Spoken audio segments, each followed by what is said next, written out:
Greetings and welcome to Solid 10 D&D. Our special presentation last week was a lot of fun. Those of you who got to see it live, cool. It's still there. You can watch it. It'll go away tomorrow, and you can watch it on YouTube. I uploaded it today. Let's see. Have a couple things to talk about before we get started. On April 12th, we're not going to do our usual Lost Homes session. We are going to do a one-shot with some special guests. I think it's up to like 6 players now, so it's going to be a lot of fun. There may be more. I don't know. We'll see. There's still some time. I need to start writing. Have some fun things planned for when we hit 50 followers. Gonna do some giveaways and some interactive elements with the channel points once we get there. Super excited for that. The thing I'm most excited about is Bug has put together a backstory video for Nemia. If you guys don't have anything else to talk about, I'm gonna roll that. I do not. No? I finished that video at 4 a.m. this morning. Roll that shit, Mr. DM. Say thanks for that wake-up call this morning. You're welcome. All right, buckle up. This is awesome.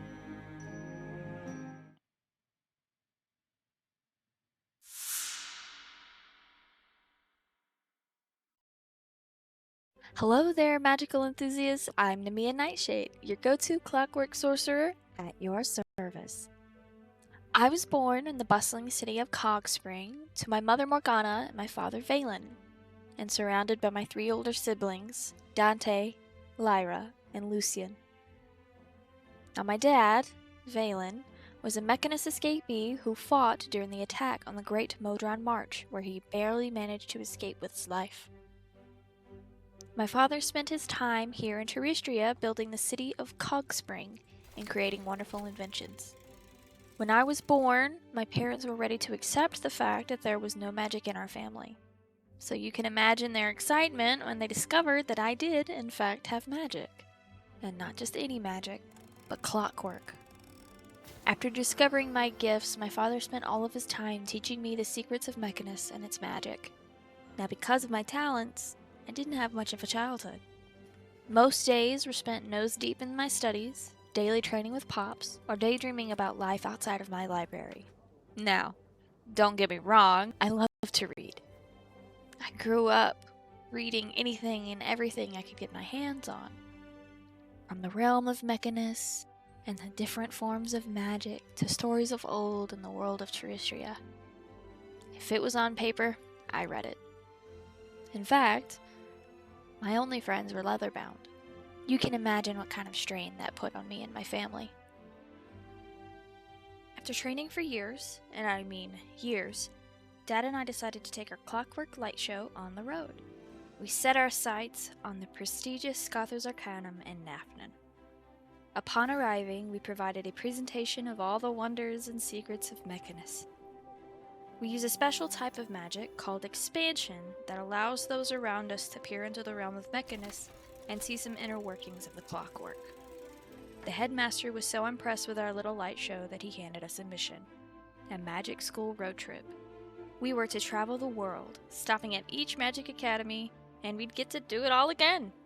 Fun, right? Unfortunately, due to Dad being the founder of Cogspring and kind of the mastermind behind the machines there, he couldn't join me, but he trusted me with the quest instead. No pressure, right? With the well wishes of my father, a special letter in one hand, my travel pack, and my talents to keep me company, I set out on my own, leaving Cogspring behind and the world ahead of me. On these magical roads of Terrestria, I will say I've had my fair share of oddball, often fleeting companions. For example, a narcoleptic dragonborn and a bard that was a little too attached to his pony. Not that I asked anything about it, I just let him live his best life. Then there are other companions that stick around for the hard times. My closest friend and longest travel companion, Reed Mossfoot, is a fiery little halfling druid with a temper shorter than she is. And trust me, you do not want to be on her bad side. After some time on the road together and crazy adventures, Reed and I met Dante's Inferno in the sands of Suria, literally the middle of nowhere. Dante is equipped with some impressive bow skills, but a comedy routine that could use a little bit of work. After becoming fast friends, it was all clear to us that we could use each other's skills, so we set out on our adventure together. Now I get to tell you about the Void Tome, my longest companion besides Reed. This our companion is a plain black leather-bound book that fits right into the palm of your hand.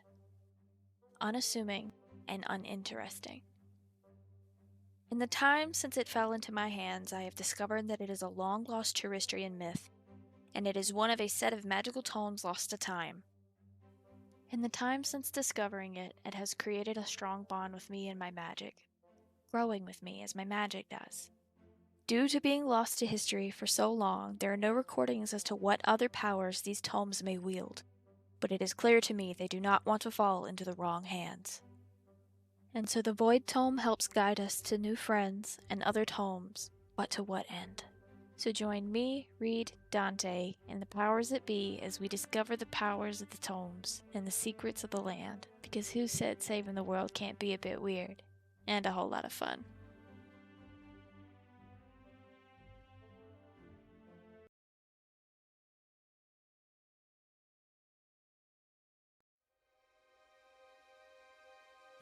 And we're back. That was awesome. Let me Very well done. unmute Reed. Thank you.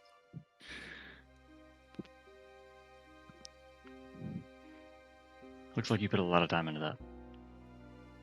I did. I'm sorry it was so long. No, that's good. It That's was perfect. beautifully done. Quick little note for the guys that are watching on mine. I know all you got was the audio. Go over to the Solid 10 D&D to see the video. If you go back and check the stream, or if you guys watch it later, you can see the full video. It just was not showing up on my side. Oh yeah, I didn't think about that. Also going to put You're it good. on the YouTube channel.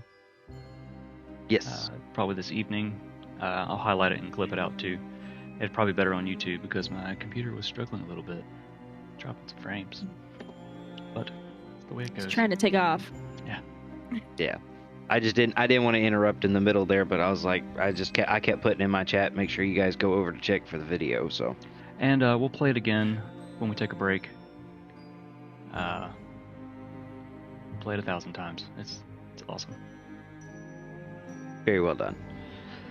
All right, are you guys ready to dive back in? Play some D&D? Yes. Yes. Yes. Ready as I'll ever be. Ah, that was funny. All right. I'm ready. Are you guys ready? I'm ready. Ready. Ready. All right, we're Yeah. SpongeBob. Okay. So, last session, 2 weeks ago, you guys had quite the time. You finally got out of the desert, sands of Syria, and you came across the town of Weeno. Map here.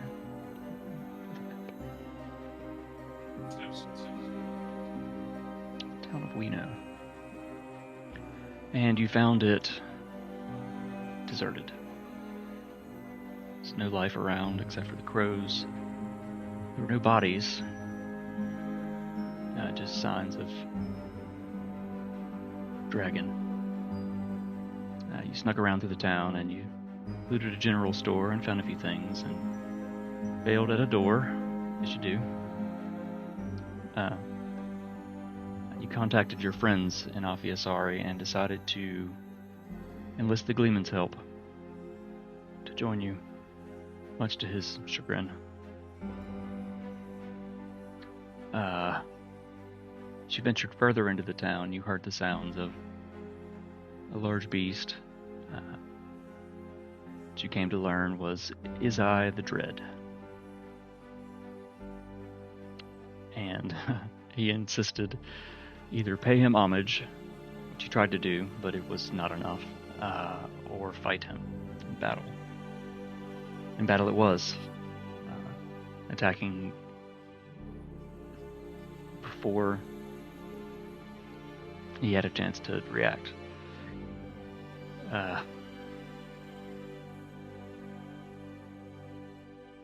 And it's a good battle. Ended with a well-placed arrow. Hashtag Dragon Booty Hole. And Izai fell dead to Dante's bow. So after looting his hoard, filling your packs with gold and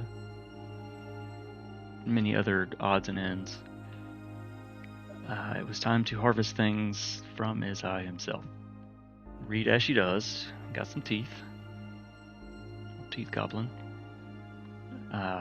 Dante, for reasons unknown, took the dragon's heart, which is very big, 20 pounds, a big old heart. I don't know how you got that in the bag of colding. Stuff it in there.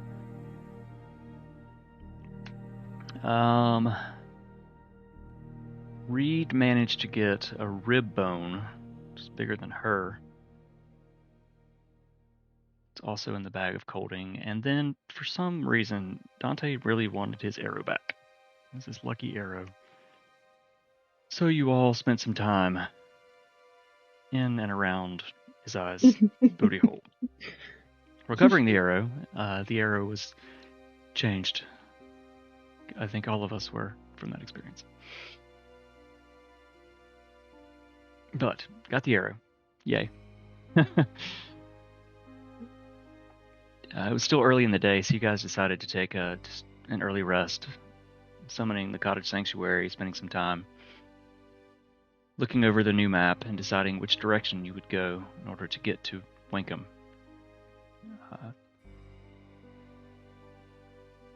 Heading to Wenkam because of visions and dreams that both Nim and Reed have had. Thinking that whatever was taken outside of Mafiasari, that was taken there.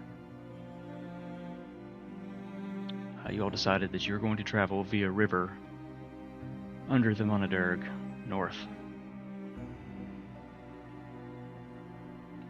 So, resting. You all wake after a solid night's sleep. Worn out. It's the last time I'm going to say it. From that booty hole.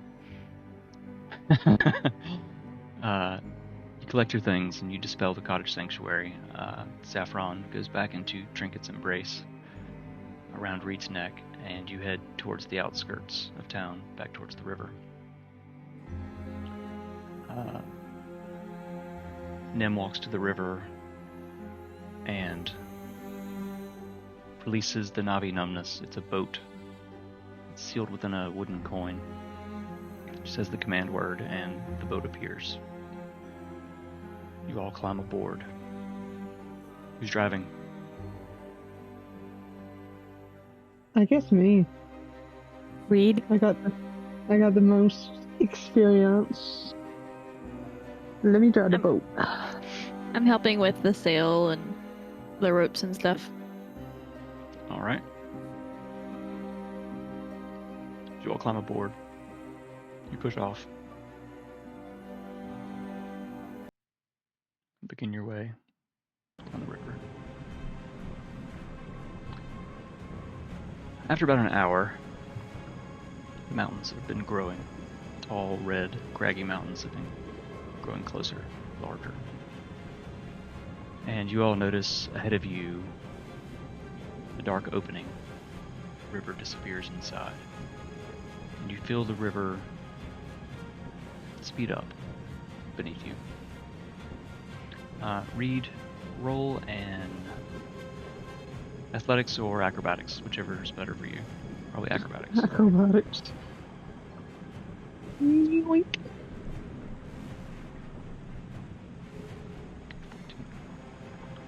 Okay. So, as the river speeds up, beneath the Navi numbness.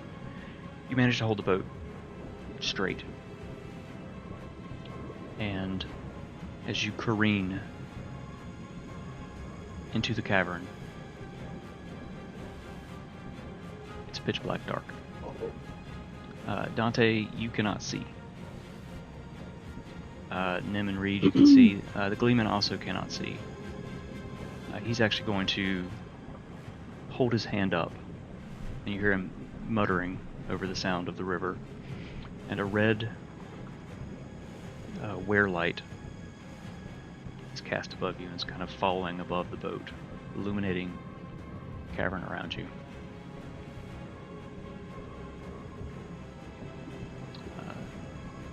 Continue into the cavern, moving faster. Faster. Picture that scene in Charlie and the Chocolate Factory, the old one. Oh. Thanks for making me feel old. Yeah, there's like 2 other ones now, so.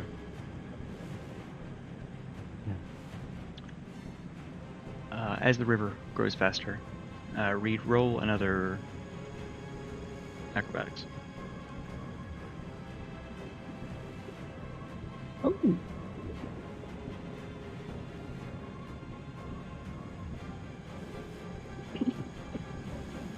You manage to steer the boat around a hard bend you just barely saw coming.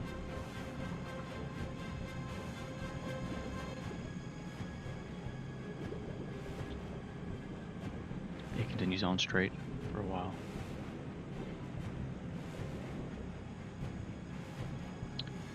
And then you can feel the space kind of grow larger around you. The light doesn't touch the walls anymore, drifting through this enormous cavern. You hear things chittering, swooping about above you. And then you're back into another tunnel. And after you enter the tunnel, you feel yourselves decline down. It's going downwards. You're picking up speed, picking up speed.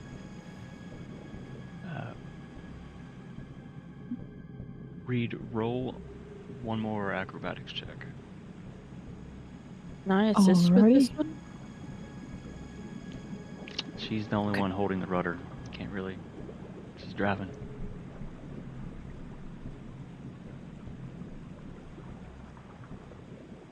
And I don't need it because it's a dirty 20.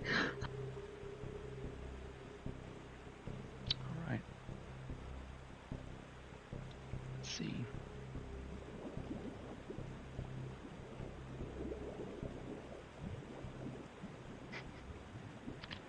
Time passes. As you drift. They're harrowing moments.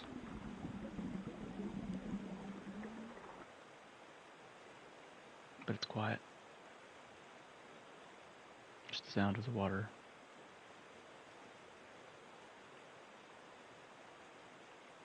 And then in the distance, a tiny bead of light grows larger, larger.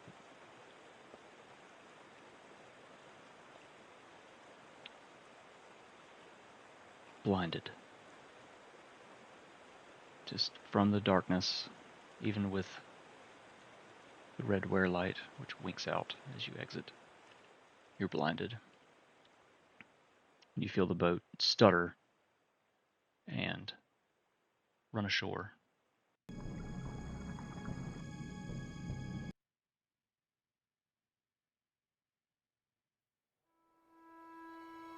See map change.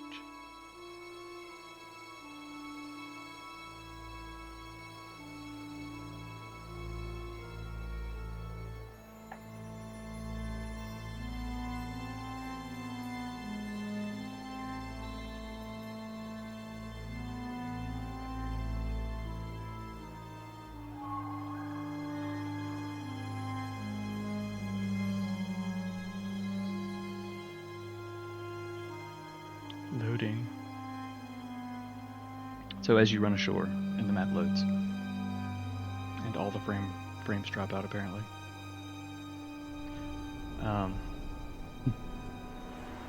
You see above you and behind you, Monadh Dearg's. You've exited the other side of the mountain range.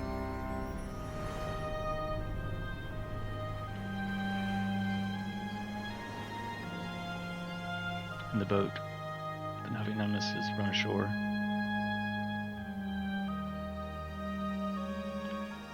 In front of you, you see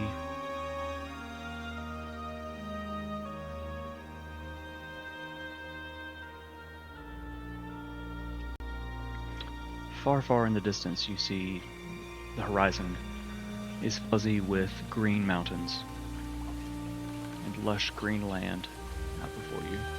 The river curves off into the distance before disappearing.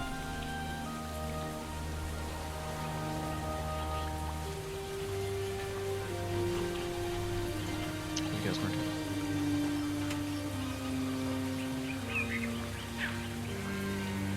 Well, oh, mighty ranger. Lead the way. Sure.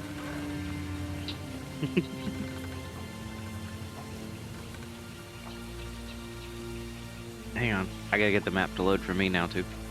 It took mine a hot minute to load. Yeah.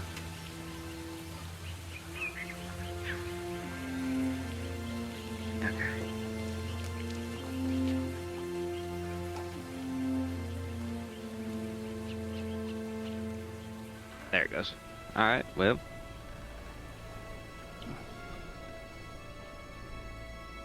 Why don't you look ahead of us, Nim, and make sure there ain't nothing looking for trouble.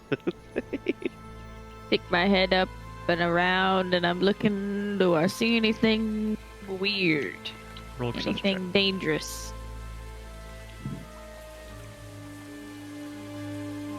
Not bad.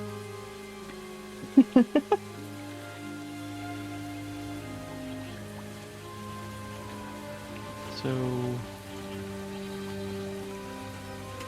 as you look out, you see the mountains. Let's see what you can actually see over there. See the Monadh Dearg behind you. In front of you, you see a small valley. And some wandering sheep.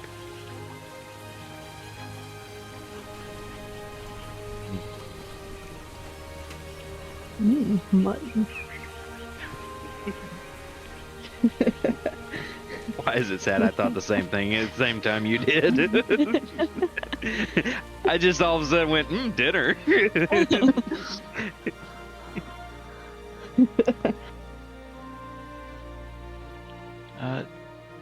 Got Nothing. The 13. You don't notice anything weird.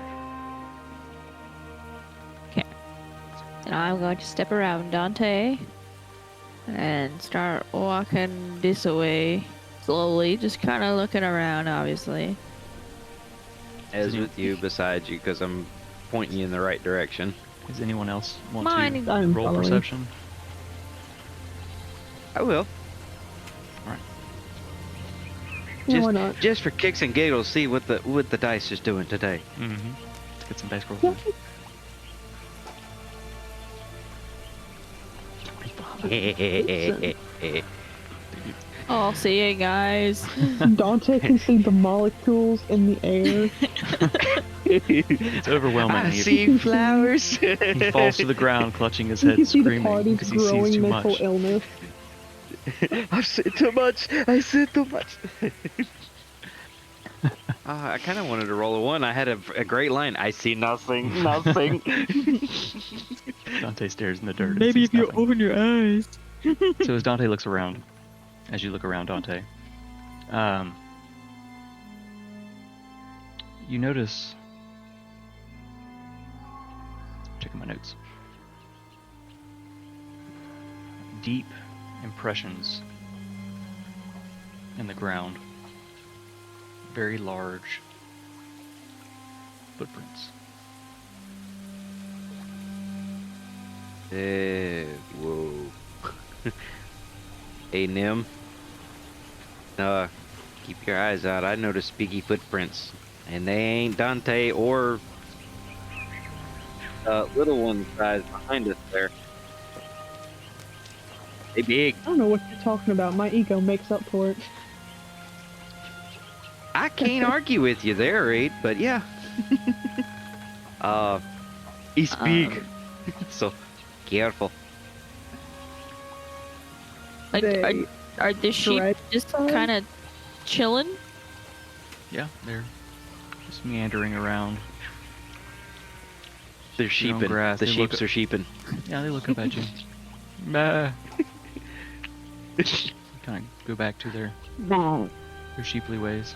That bass sounded a little sick. I think those sheep are sick. Is that a baby one? Right here. I don't know, you want to look closer and see? Yeah, I want to pet it. With Alright. your knife? No. I was waiting for someone. I was gonna say, are you gonna pet it with your knife? I don't have a knife. I have a sickle. Okay, Oh. you're Does gonna pet have with a your sickle? tickle? No, I'm not gonna pet it with my sickle. sheep. Are you gonna tickle it with your tickle? Feel for Tickle dinner. it with your Such a tickle. handsome young man. Why don't you give us a smile? Okay, so you're gonna walk over to the sheep and check it out. Yes. Okay. I'm going to walk with Reed. Okay, you guys walk I'll over. just stand back with Gleeman. He's just watching all of you as he always does. Crotchety as Does always. it make any sense to you? What they do never makes any sense to me. I'm starting to believe it. Yes, you'll figure it out quickly. Reed, as you get closer, roll Animal hand? an investigation check.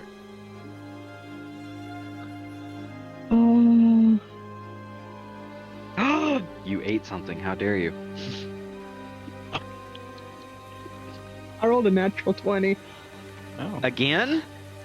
No, that was a dirty Ah. 20 earlier. Oh, But I I didn't did hear roll- that. I heard 20. Before the stream, I rolled a nat 1, and then I rolled again, because I can do that, and it was a nat 20. So, second of the night.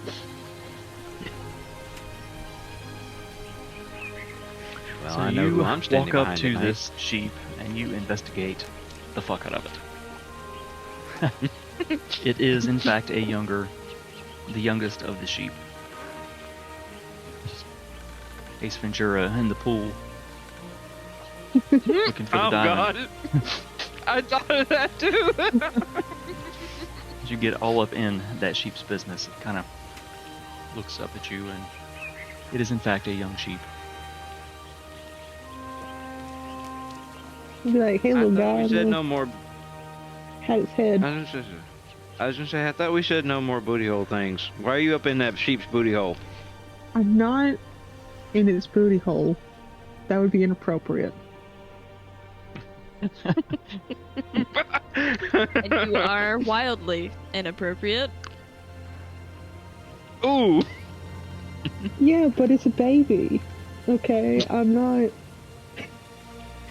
Do I look like members of U.S. Congress? Oh god. Oh. Time out. Damn. Nope. Can't do that. I got a stream. You can't do that. I didn't say anything It's a bad. sheep. I read through the rules, and I don't know if it says anything about interspecies erotica. It's probably frowned on though, so we're gonna steer away from that real quick. Reed does not do that. Let's put that out there. I mean, if you were a sheep, then it. No, I'm just kidding. Then it would just be sheep on. Never mind. Moving on. As you investigate, what are you trying to do? For real, what are you trying to do with the sheep? I want to pet it.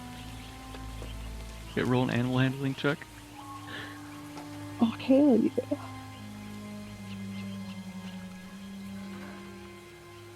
Oh, 18? So you reach out and you pet the little sheep, and it kind of looks up at you, and it's not frightened. While the other sheep are kind of watching you.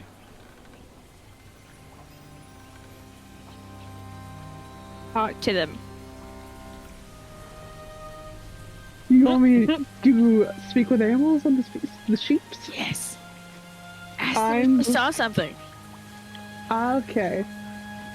I'm going to cast Speak with Animals. Where did it go? Oh no, did you not prepare it today? No, I did. There it is. First Mr. level. Yes.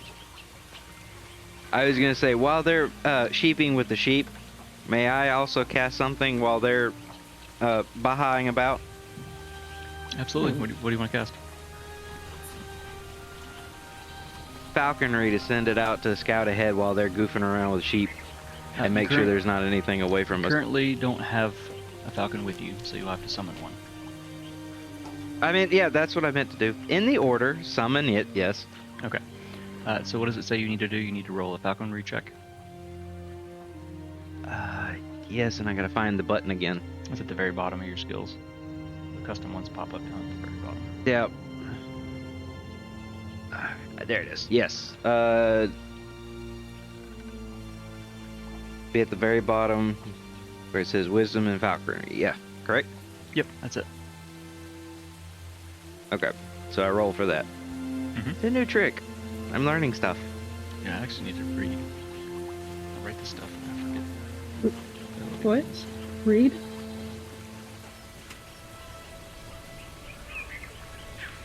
I've kind of got like the new list pinned on the side here so I could see it. That's what I was checking earlier on my notes over here on my desk. So you whistle out loudly. It echoes through the valley.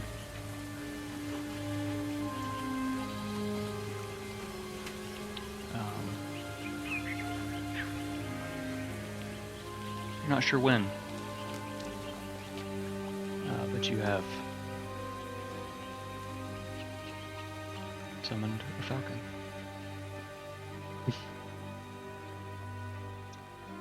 I'm excited for this. I like this a lot.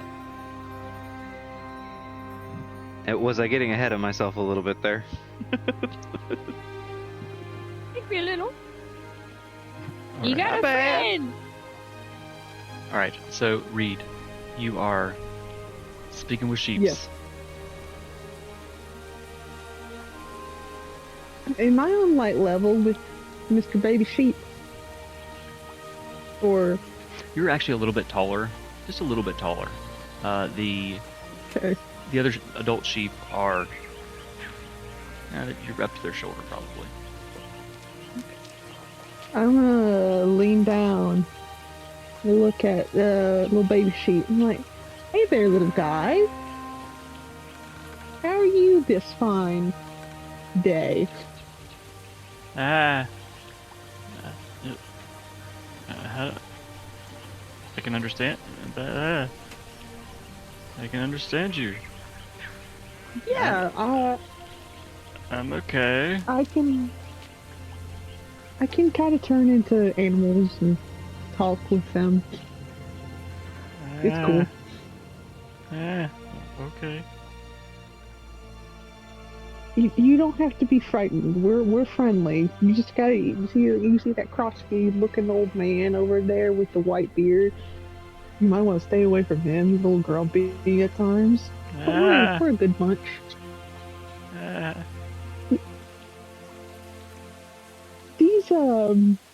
These big old footprints in the ground here. Did you see what came by?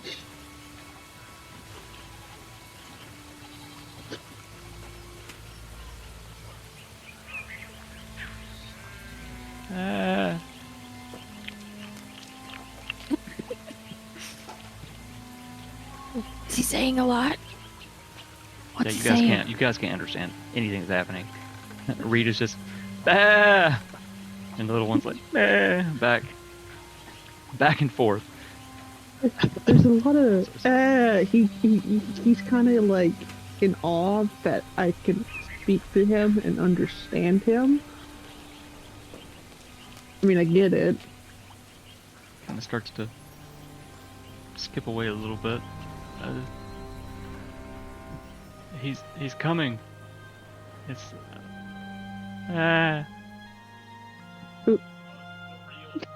Who's coming? I'm a sheep. I don't know what to call him. Ah. Is he telling What? you a lot? You seem to be speaking a lot. Do you remember what he looks like? If you can, I have a special treat for you.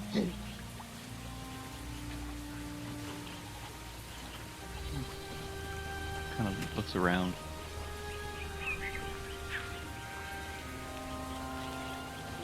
Ah.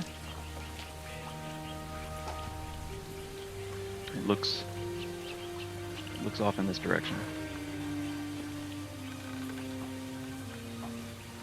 Okay. Cheater didn't like that. Looks off in this direction. As it does, you hear a heavy footfall.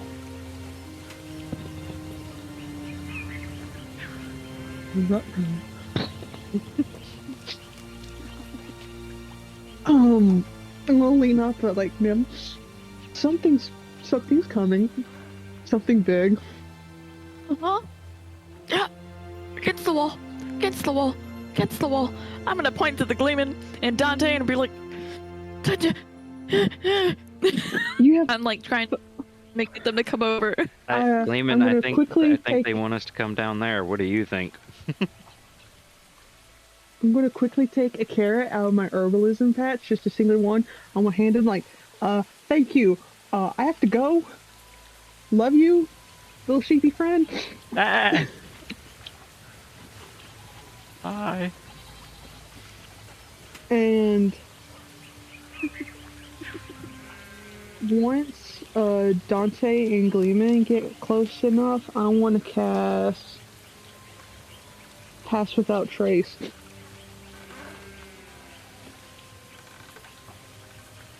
Okay. So you guys are gonna try to hide? Yes. Okay, so you cast. Indeed, I'm gonna tell Dante and Gleeman that something is coming and it sounds big. Gleeman's like, no shit. We could all hear No it. kidding. We both heard it. And the steps are getting closer and closer, echoing through this valley. Off to your left. Everyone roll a stealth check if you're gonna hide. Try to hide. Plus 10. At the 17 then. Plus 10. God, I missed them. Oh, I guess Gleeman needs to roll too. I have advantage. Oh no. I just rolled another natural 20. Yo! Yo! Having one of those becomes Reed out one here with the the 20s. Monadh Dearg. 20s. Sorry. I just got flashbanged. All right, so They were flashing, they were bang. let me see here. Oops. I forgot to put my stream back up so I can watch my chat. So we have 2 32s, an 18, and a 17. Okay, so you guys are pretty well hidden. Hiding behind these rocks. All the sheep are still kind of like, they watched you run. Ah! And walking out from this valley, you see this large, giant creature. The thing that stands out the most to you is the singular eye. On its face. He walks out.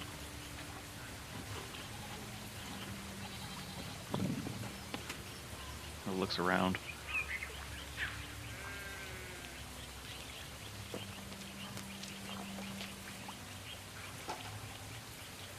He doesn't see you.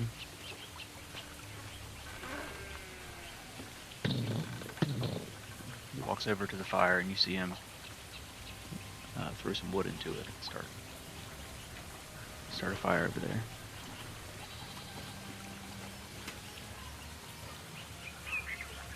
You guys are hiding. What you doing? Go get him, man. Why do I? We just fought a dragon. What do you mean? And we won. Let's go get that. Let's go get another booty hole. Let's go get him. What do you want to do, fearless leader? Is the Gleeman still? He is What's the frowning Gleeman doing? deeply. More deeply than usual. Like his mustache is drooping. His eyebrows are just up and so fluffy. Oh fuck. Okay. Gleeman, what would you do? We're gonna have to plan something, but we're gonna have to do it all at once. And that is. All right, keep speaking, leader. You're telling us what to do. Let's go.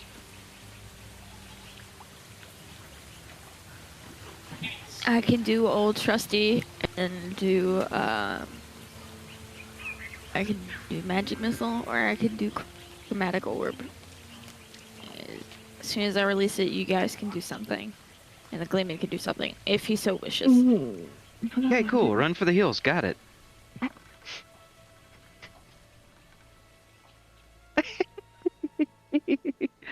It was a joke. I would never leave you. I'll joke about that. Oh, many are you people afraid? have left Are you Earth. afraid I might leave? So as you guys Yes. are kind would of huddled be the behind this first. rock whispering, Oh, no. you hear "Arr!" and a falcon swoops out. Very it's loud. Fuck it, we ball! Just let me put a yellow border on it. It flies out and very pointedly fucking comes dog. and it lands on your shoulder, Dante. About damn time you showed up.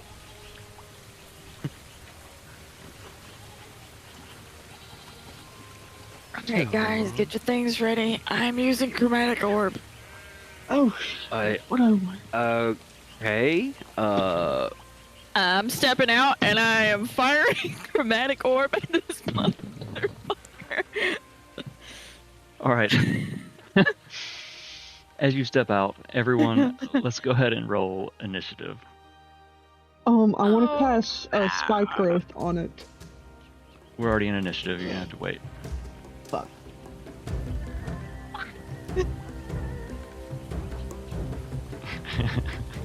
Dirty 20. You what? Thanks me! Thanks me! What did I do? You said you wanted to plan, and then so you want to make plan cool. Okay, charge. I'm gonna point to Dante and be like, "You're fucking bird! I'm glad you have a bird, but you're fucking bird!" Did you see it? Plan alert? is always murder. Did you see it alert? Yeah, that's right. Okay, Dante, you can move 10 feet wherever you want. Yeah, okay. Right back here on the other side of Gleeman. All right. Everybody's initiative. Here we go. Top of the round. Nim, you can go ahead and release your chromatic orb. Got that in just before. I think you're muted. Yay! Sorry. Hello, yes. I am going to. Hello. I'm going to fire it at level 3. Okay. using the dagger, but I'll get to that in a second. Okay. 21. That'll hit. I'm going to choose fire damage. All right. Oh! Ooh, shit, dude. Yo! All right. As you form this orb, as you clutch the components, throw it out, blast against him. And he turns, and he definitely notices you now. He hadn't before.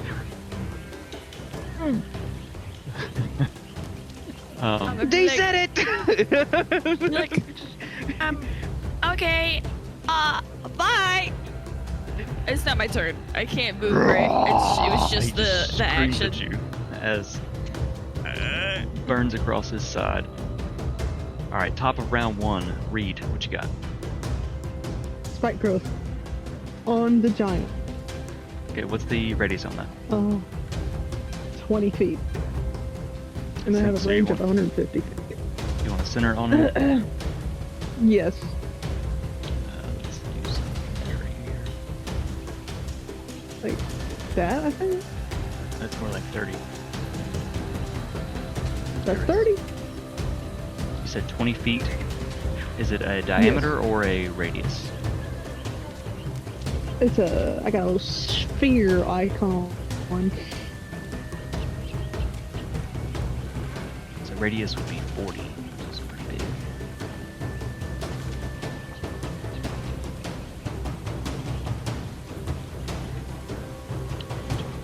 Surrounding in a 20-foot radius centered on a point within range. Twisting sprouts. There too. About there. And then let me draw a circle. It almost gets in there.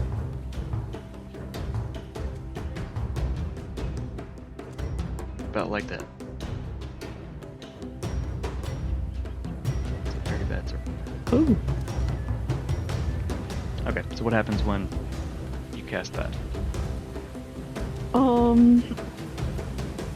The area becomes difficult terrain for the duration. When a creature moves into it or within the area, it takes 2d4 piercing damage for every 5 feet it travels. Okay. The transformation of the ground is camouflage. Any creature that can't see the area at the time the spell's cast must make a wisdom perception check against your spell save DC to recognize the terrain as hazardous before entering it. Okay, so he's in it. If he moves, he takes 2d4 for every 5 feet he moves, correct? He doesn't take any right now? No, just when he moves. Alright. That's your action?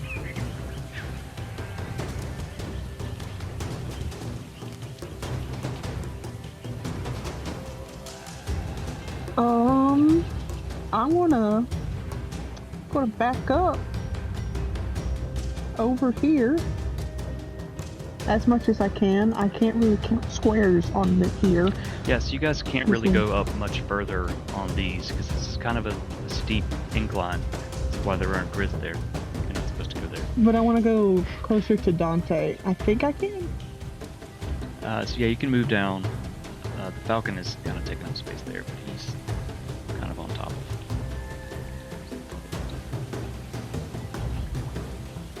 So you can move around down there. You guys can't go much further up the cliff. You kind of push the boundaries, trying to hide there. Action, movement. Got a bonus action? No. All right.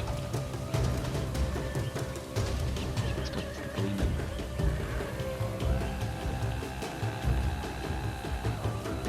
Just going to cast a level 3 fireball. So Cyclops boy has to make a dex save. Rolls a natural natural 1, so he does not. Fireball. Dude, It's not as much fun rolling it on there. Gleeman's like, fuck you. Fireball flies out and crashes into Cyclops, catching him across the side of his face, dealing 29 points. That's the wrong keyboard. Fire damage. Bonus action, he's going to...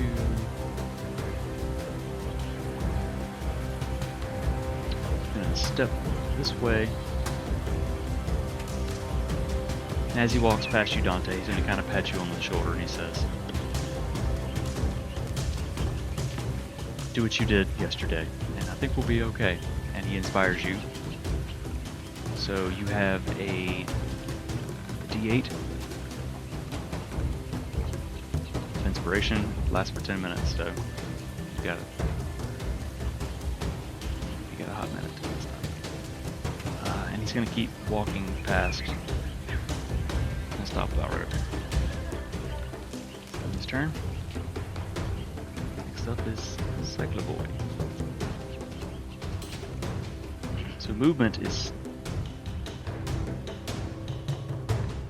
going to be interesting with this.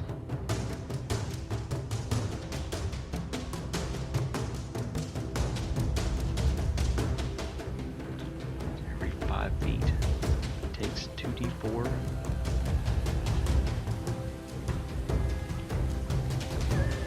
Okay. So he's going to move 5, 10. So roll 44. Read. 4 He definitely to does not. 4, Does 44. 44. 1, 2, 3, 4. Definitely does not notice. Not. Holy shit. Each step 11. just Why is it spicy? exactly. And he's going to reach down and grab this sheep right here. No. He's gonna turn. Let's see. Just mark this.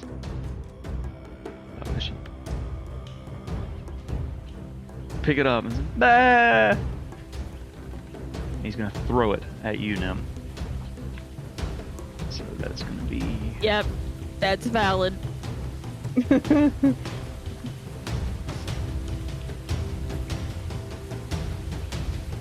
oh, you're just within range. Let's see, does a 12 hit. No. It does not. So you watch this as the spikes like stabbing into its feet. Meh! Grabs it Meh! Through the air and just dashing against the ground next to you is just this sheep. It's So sorry. Oh, I'm killing him. I'm taking his teeth. let's see. Oh no. That is his turn. Dante, what you got? Oh, alright. Let's see if I've counted this correctly. I've been sitting here plotting and meticulously figuring it out.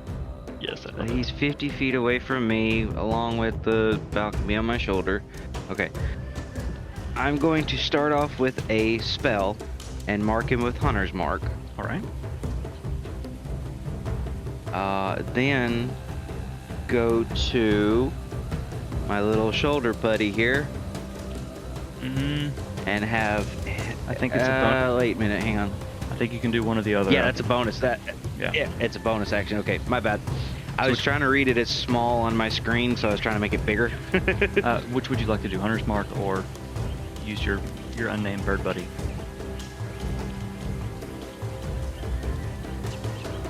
let's do the unnamed bird buddy and try that for once. All right, let me read. Not you. Read. Not you. Never Does gets it say old. while in this is for the combat distraction. While in combat as a bone. Go ahead. No, I'd rather you read it. That's what I figured. Combat distraction. It says while in combat as a bonus action, you can send the falcon to distract an enemy. The falcon does no damage. Roll a falconry check. If the roll beats the enemy's AC, it succeeds as long as the enemy's size is huge or smaller.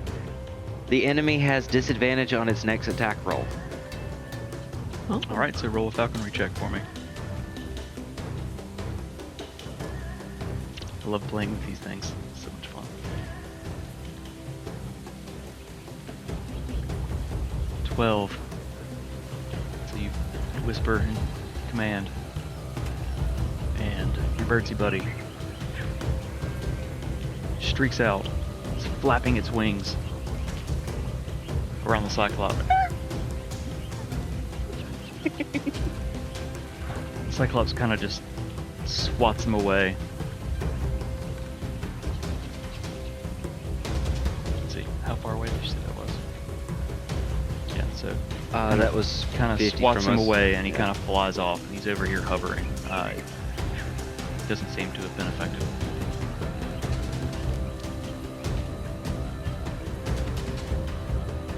Okay.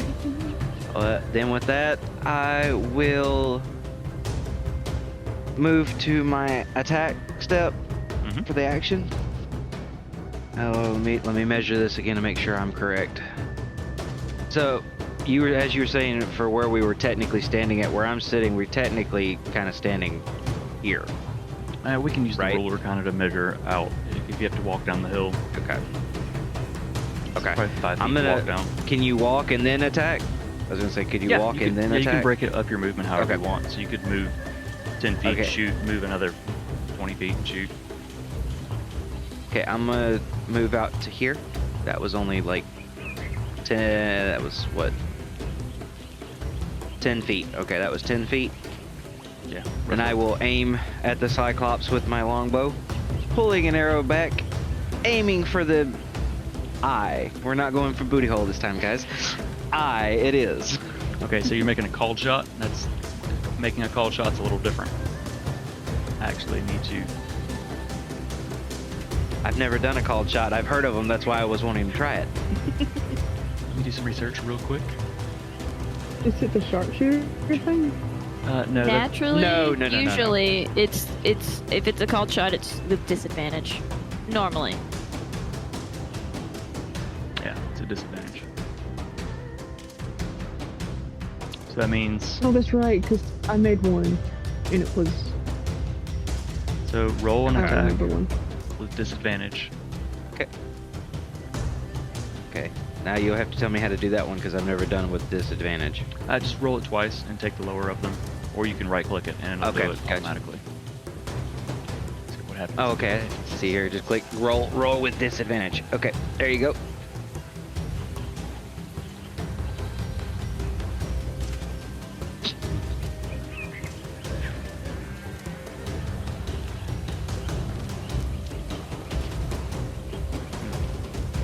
Okay. Dante's getting ready to go get his dice bag out from behind him. To your left. As you move down and you draw your bow, it flies. It kind of flies right past his head. Punch myself in the head. Damage DM in the process. Oh no! Let me roll my own damage here. I took six bludgeoning Bludgeoning damage. damage. So your first attack misses. Them You, monks dead. Damn. you have one more. Pardon me? I didn't hear you. You have one more attack. That was your first attack. You have two. Oh yeah, that's right. I do get to do this double. I forgot about that. I did not. I feel so bad for forgetting the I'm first glad time. you. It's okay. I forgot. So okay.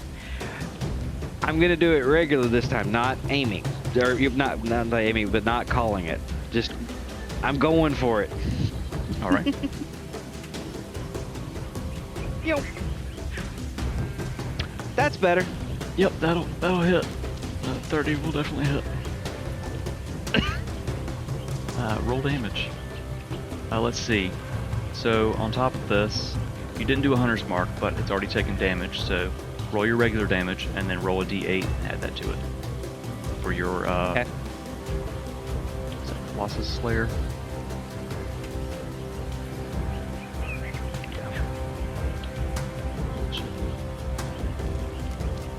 Damn. And then I need to roll.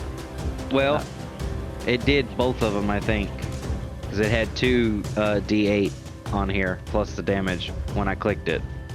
So it may have done the. With the natural 20, it automatically doubles the damage. Wait, was that a natural 20? Yes. Oh, Yes. shit. Okay, so never mind. Disregard that roll entirely. Let's see. What's the damage dice that you usually... What's it say on your sheet? So 1d8 for an arrow? For damage for the 1d8 plus 7.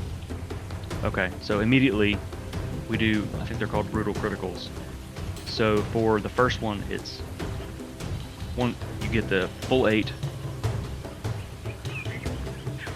You said plus 7? Correct. Okay. So now roll, oh, it doubles all the dice. So now roll 2d8.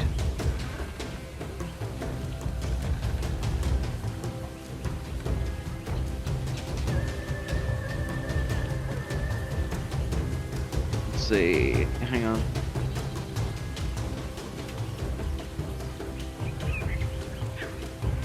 Well, it only did one. Can we roll another one after it then? Yeah, go ahead and roll one more.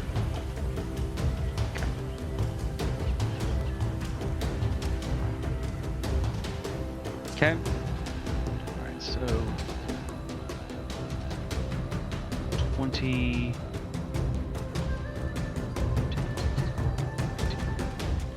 26 points. Sticks into his shoulder and he breaks it off. Throws to the ground. He takes 26 points of piercing damage. Alright, I think you still have some movement, but that's it for your turn. Yeah. You want to move anywhere? Or is that it? Let's see. What I moved 10, so I have 20 left. I'm gonna move 20 feet back here, next to the Gleeman. Alright. Save me, you scruffy old man. Protect me. Alright, so bottom of round 1, we have Nim. What you got?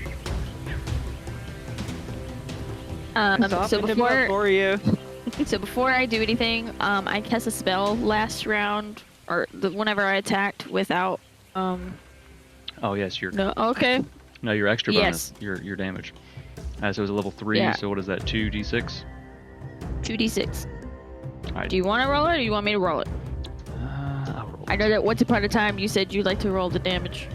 I like to roll dice sometimes. So you suffer 7 points psychic damage. Psychic damage. You're not currently concentrating on anything, so But now that we've got that out of the way, yes. I would like to cast. Let's see how far he is from me. Okay. I would like to cast Witch Bolt at level 2. Okay. It is a ranged. Oh, wait, no, that's the wrong one. That is a ranged spell attack, so I'm gonna roll. Natural 20. Yep, that'll hit.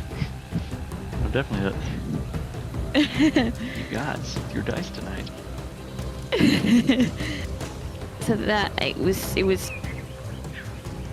it's just 2d12. So 12 plus.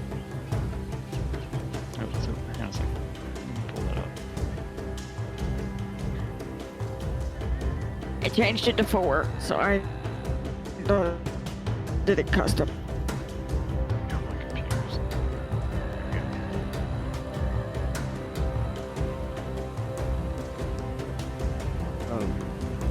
Not to interrupt, but in case you guys see me black out and blank, and if you guys on my stream do, I apologize in advance. It is starting to lightning outside again, so I may lose power because things are blinking here. So if I do, I will be back as quick as possible.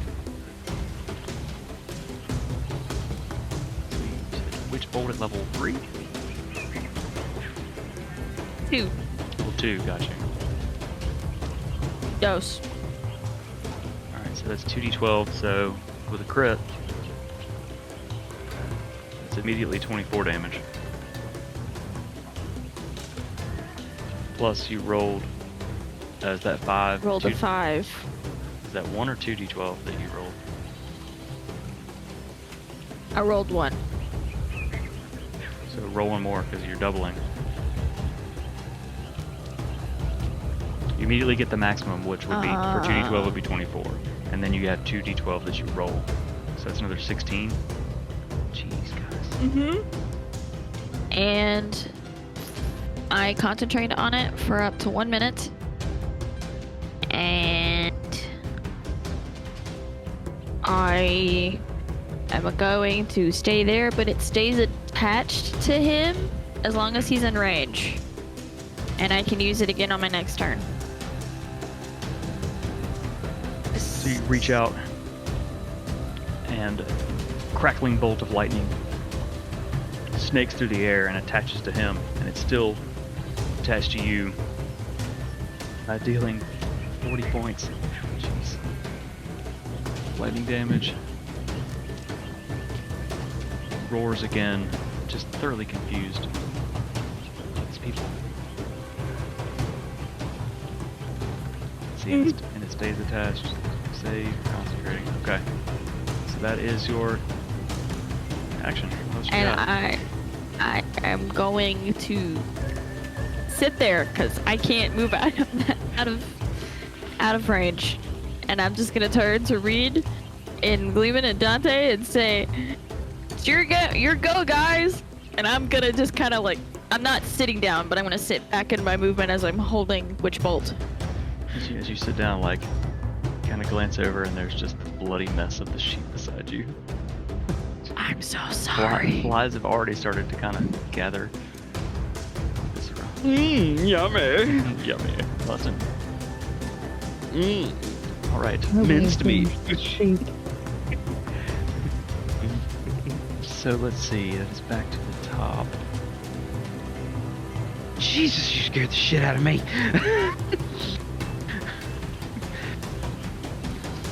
Sorry, my spouse brought me a drink, but she hollered at me. It scared me. Right,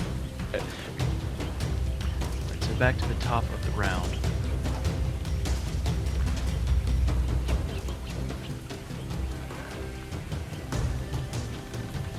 Out of nowhere,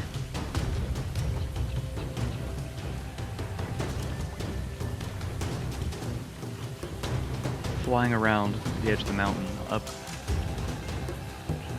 probably 30 feet in the air, you see a little gnome. Actually, I forgot to do a bunch of things. So do those things. This guy.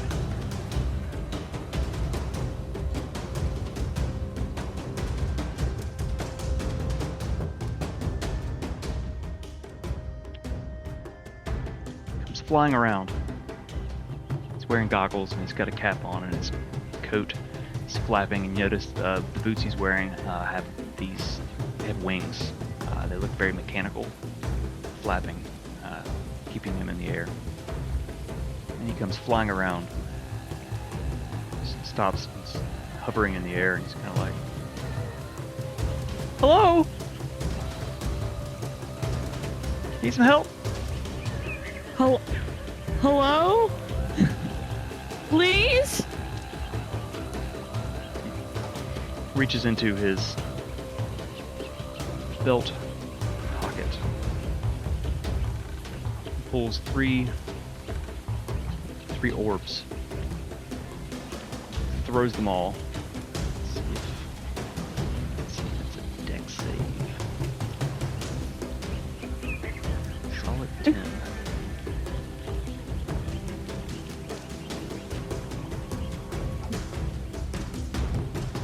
10 against a...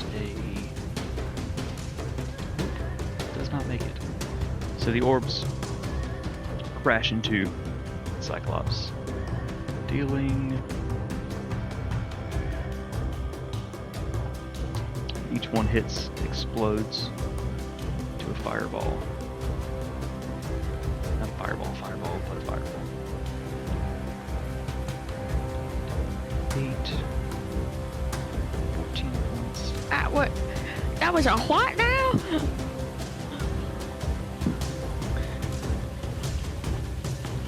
14 points of fire damage. Like that? Does that help? Yeah, that's great. Cool. I'm Gil. Thanks. Hi. Alright, that's Gil's Hi, turn. Gil. Hi, Gil. Reed, that's to you. So, seeing him just yeet his feet pisses me off. Not enough to rage. I don't know when we're short resting, but I'm pissed off.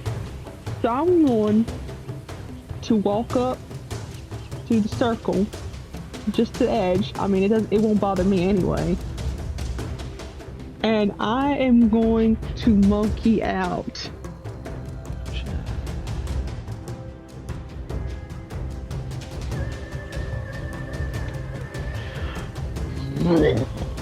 Your body swells and grows into a Kiyakazi ape. Switch your token over.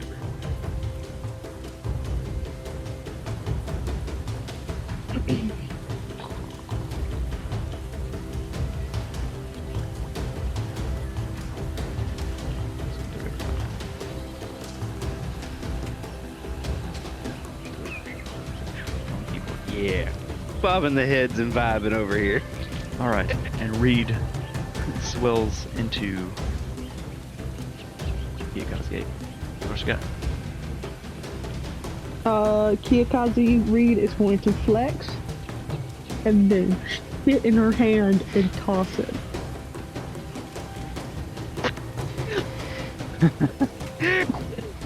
Every time I forget about this. It's a little wet from what you've had the past few days, but you can still roll a fecal barrage attack. It's so terrible, I love it. Nim is over there like holding the witch bolt, looks over and goes, You kind of Dante like, you steps look down, back. you get a Gleeman, piece. I've seen some shit, but this is way past my league. Yes. Again, not surprised. Odd crowd you "What a keep, my shit friend. show." Da-dunch. All right, Reed, roll a fecal barrage attack. Okay. That is plus What do you 5 want to to hit. Okay. Oh, hold on. Plus 5. Fucking 7.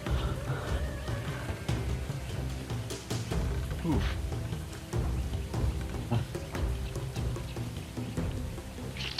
It just kind of slides down your arm and plops on the ground. Like you can't get. It's too wet. You can't get the oomph to get it to go. Oh my god. And there's just across the spikes that have grown out of the ground in front of you. There's just Oh, it's a shit wall. extra poison. You stay away from my shitty wall. Welcome to Shitty Walk. Welcome, shitty Hey, wall. Grandma.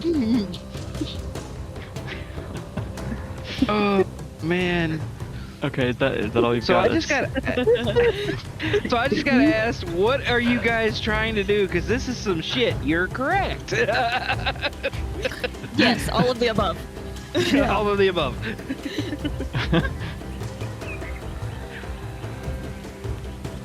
It all goes back to the booty hole gate. Oh no. The group in booty holes.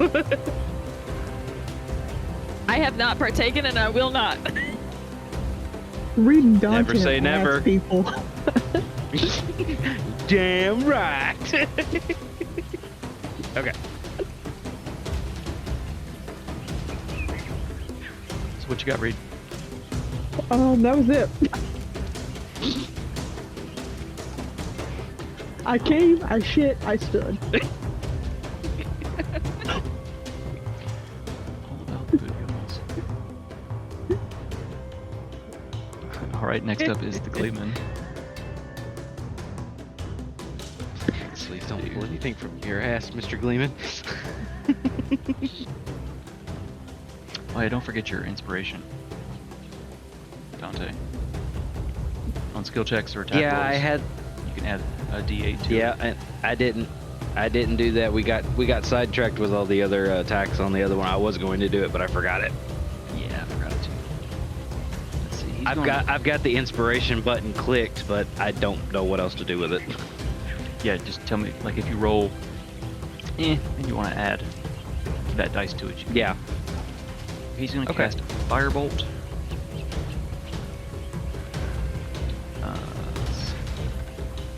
Yep, that will hit. I'll roll some dice.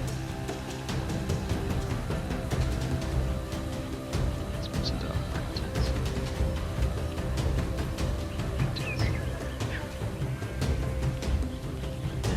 Wait, do I have? Oh, there's probably Firebolt out. Here. Catches Cyclops across the back of his head. Dealing 16 points.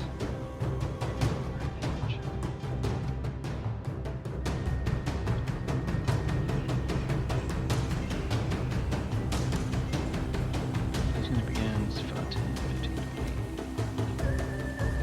Okay, moving right this way. It's his turn. Next up is Cyclops.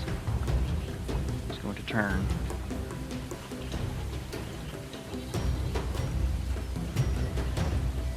So 5, 10. So, Reed, roll 2d4. I thought it was 44. We moved 10 last time. Okay, yeah, 44 then.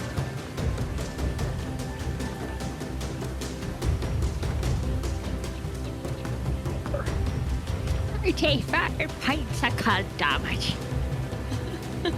I'm sorry.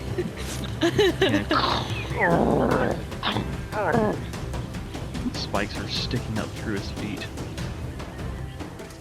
Not happy. Look, I've been impaled. Let's see, so shits and giggles is going to take an extra 2 points because there's dude on the spikes. Let's see. As he gets up to you, he's going to swing his club at you. Twice. I'm gonna eat it up. So that is a 15. 15 hit a Kiyakaze. Just hits. Okay, and then the second one is 9. So that is an 18. That- So they both hit. So Eat it up. Kiyakaze takes 38 points of bludgeoning damage. And I am back to read. How many hit points does a Kiyakaze have? 35. 35. So I said what? 38 points. Yes. Okay, so Reed, you actually take 3 points. It carries over. Okay. Eat it up.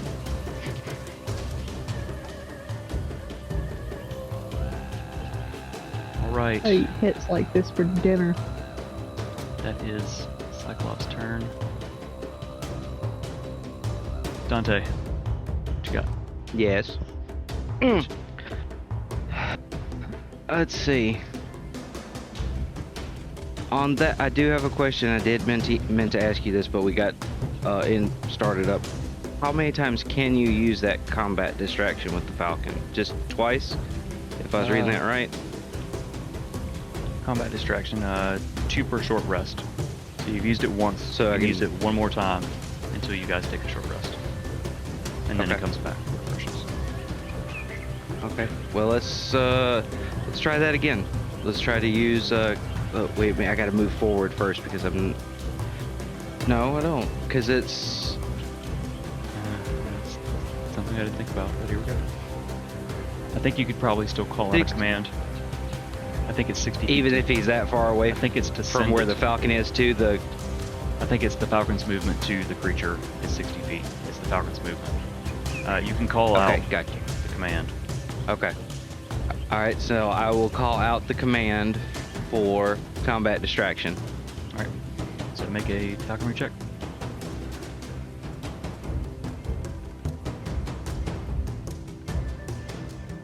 Yep. Tweet. Oh, thank you, Reed. As it flies forward and begins pecking at and just assailing the Cyclops' head, scratching at its face, not doing any real damage. Before it sweeps away again. Let me click it. And then it flies off back towards you, having succeeded. Then. Come out of there, you. This is just in case, guys. Okay. Then with that, I will go ahead and bring my bow back out, put an arrow in, and aim. Alright, just doing regular shot. Okay. Let's see. Let me click this.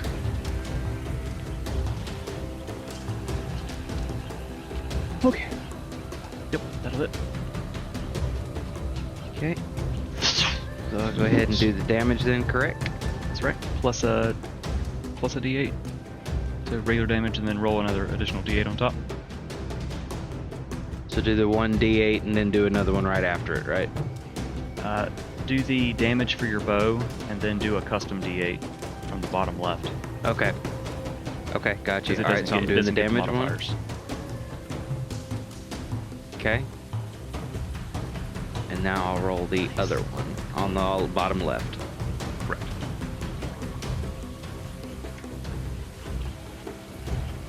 Oh. 14. Arrow sticks into his chest.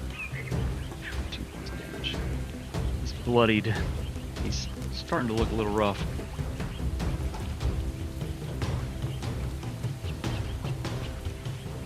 Okay. That's your first attack. You still have one more. Yep, I'm gonna do it again. Ball it up and let's go again. Let's see. Yep, that will hit. Okay. Doing it again too, correct? Two of them, 1d8 for the damage, and then the other 1d8, right? That's right, yeah. Same exact thing as before. Okay. The bow damage and Okay. then the just custom 1d8. Okay. Sticks Bow this one- damage. Sticks him right in the belly. Alright. And the regular d8.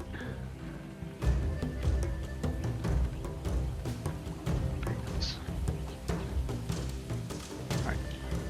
So, have you, let's see, bonus action, attack action. You gonna move any more? Move any, if you haven't. I still have, I don't think I moved any at all, so let's see.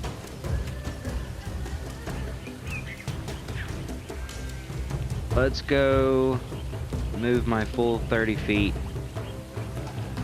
right here just behind the Gleeman off to the side. Alright. Did you say a minute ago that the Falcon comes back to my shoulder now? Or Yes, he's on his way. He moved his maximum Okay, movement gotcha. back to you. Okay, got you. Okay. Alright. What is this Dante's movement turn. anyway? I need to look at that. Next up, You also need to name him. that's 60 feet. Yep. He moved 10, Okay. and then he moved the other 50 to get back towards you. Alright, Okay. that's 10 now. What you got? That's one thing I did look at. Nam is going to continue holding Witch Bolt. She's gonna walk over here. Does Make sure that's will right. that affect Reed being between the two of you? I'm not sure how that works. I Did you could walk, duck. did you walk in the I beam? still have. I need as long as I lose. If I lose complete view of him, it drops. But Reed is 3 feet 3 tall. feet. And 3 inches. This arcane electrical energy Every is inch just counts. crackling above your I'm head. still moving. Your hair I'm gonna stands move a up little around the bit more. crown as she walks past. The beam just passes over you. 10, 15, 20. Okay, and make sure. Okay, yeah. And I am just going to use my other D12 and activate Witch Bolt, so he deals another, gets another D12 of damage. Just a single D12 each turn? Yes. The initial damage. Okay, I got you.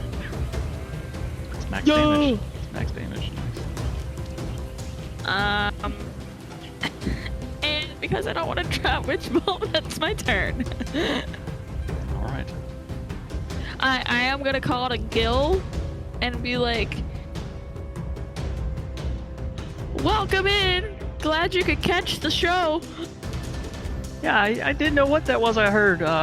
Figured I'd come help. Check it out. Thanks. That's my turn. That's it. It's back to Gil. Who... Let's see. What's the range on that?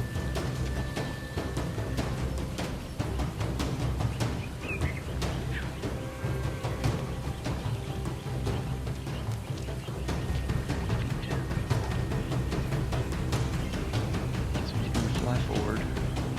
About right here. Still up in the air. And he is going to cast Enlarge on Reed. So your size doubles. You're now 6 feet tall. 6 foot tall halfling.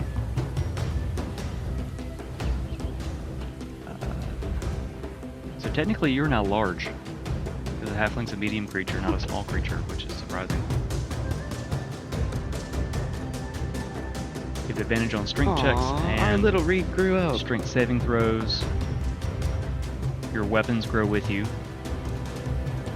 And your attacks deal an extra 1d4 damage. All this is about to be fun. Right, so that is action. Action.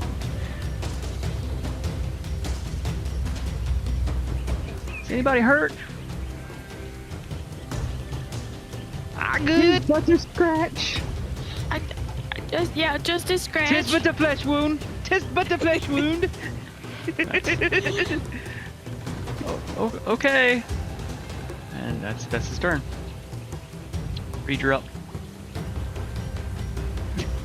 I'm like, I'm tall. And with that, I'm tall. I Like it was- cast. I am big. I am big. And with that, I cast Flame Blade at Oh. 2nd level. What does that do? I evoke a fiery blade in my hand. It looks like a scimitar, similar in size and shape, and it lasts for a duration. It's a concentration up to 10 minutes. And I can use my action to make a melee spell attack. Is your If spike it breath hits- also concentration? Probably. But fuck the spike growth. I have a fire sword and I'm big. Word, okay.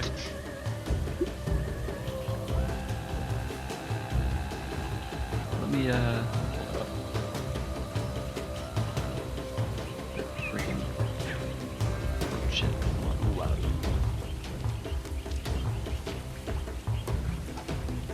It's giving Dune 2.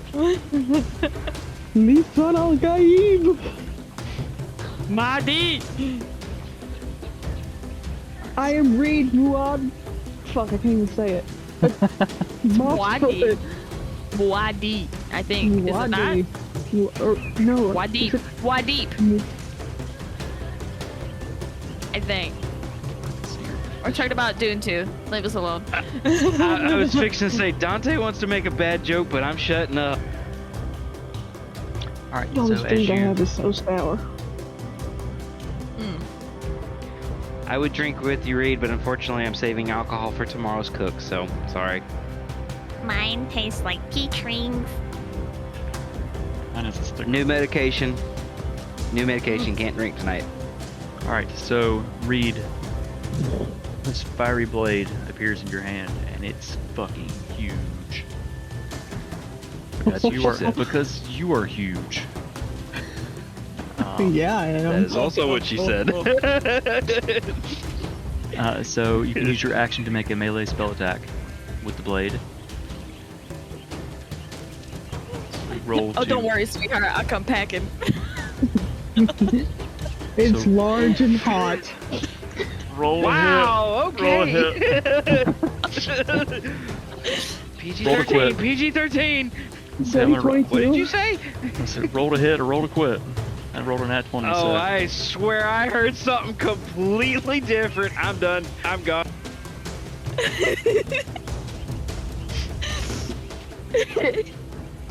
A 22 will hit. As you swing it.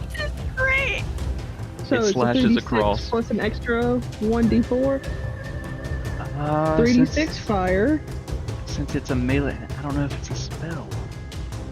Look. So that's 5 flame damage. Target's weapon grows. A lot of these weapons are enlarged. They deal an extra d4. So yeah, you do an extra d4. Okay. 4. So 7 total damage. Hot shite. 7 total. It's a hot shit show.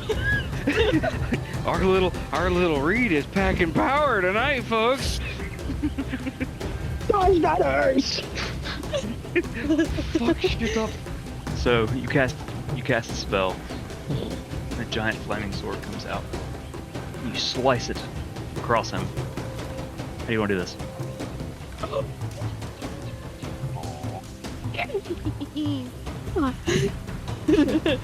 Go get him, girl. You already know what I'm about to say. Oh god. Sword? Yep. Oh god. Get that booty hole.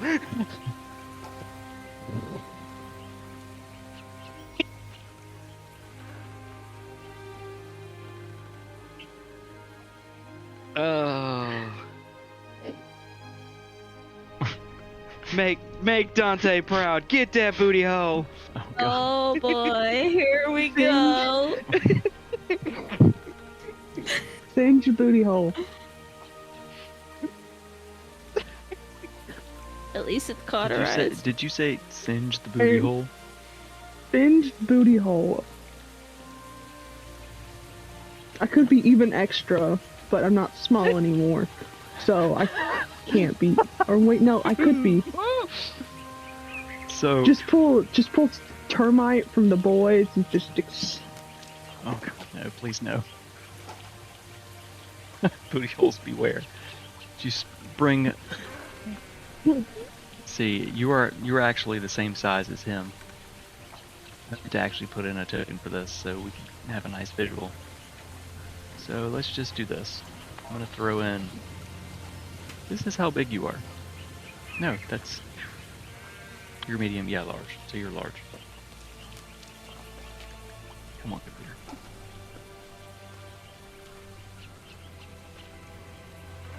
Just ignore the image. I was Swing. really hoping he'd last long enough for like monkey to asshole, but this works. You slice across him, and the skin peels open, and you can see the bones and the muscles beneath. And you move around, just hacking and slashing at him, until you get behind him. You jam this 6-foot-long green flaming sword where the sun don't shine. Oh no! And he just blood dripping. And he falls to the ground, dead.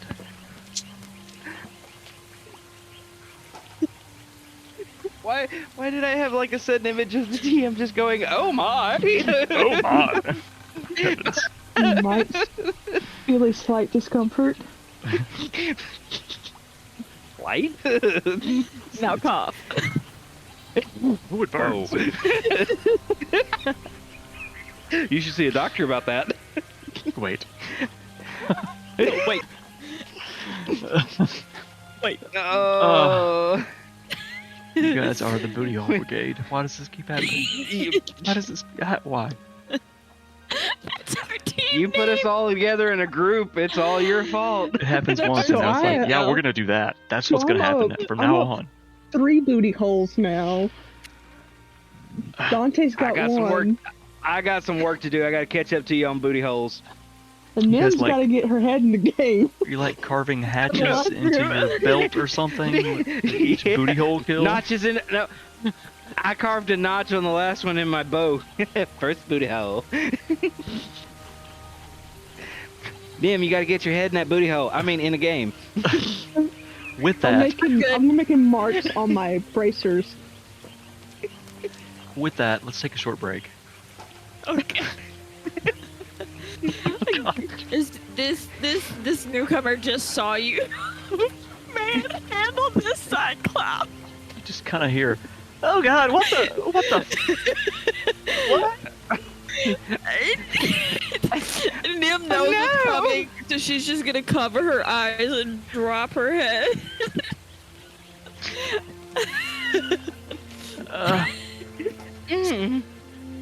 Oh no!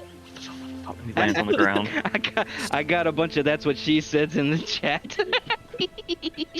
Real Mare, yes. Yes. All right. All right, I'm about I to. will be right back. I'm gonna fade to black, and Just like that Cyclops asshole did. we'll be right back. Let's see, what time is it now? It is 9:38. Let's meet back at 9:50ish. Okay. BRB.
Hello, we're back. Sorry, I was muted.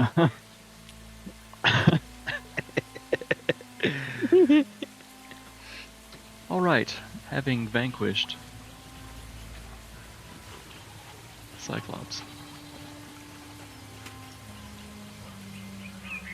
Let's move Gil over. With my head down in disappointment, I'm just gonna walk over to Gil and I'm gonna hold out my hand, not looking at the Cyclops, and say, I am Nim. Sorry.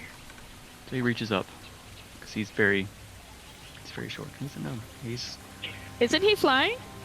No, he's since landed. Like the battle ended, and he landed when he was showing his disgust for the uncouth finish. I am so sorry you had to witness that. But I am Namia. Hi, I'm Gil, right? I'm Gil. Yeah. Nice to meet you, Nim. What do you? If you will, let's walk this way, away from that, and we can chit chat some more. Come on. And I want to walk over to the Gleeman, Dante. Oh, okay. Little short legs. As we're walking, and like as I introduce myself, do I recognize his goggles in any way? Roll an investigation check.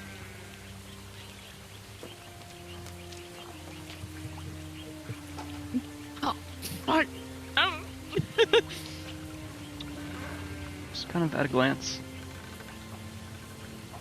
Just collect goggles. You thinking through it, you're like, he probably wears this because he flies. Just like goggles. Nothing special. Okay. Reed, what are you doing? I'm going to look over at Gil. I'm going to point at him like, you tiny brother in arms, I love you. And then I'm going to reach into the Cyclops' mouth and I'm going to rip a canine out. So your giant halfling. Straight to the point. Giant halfling hand.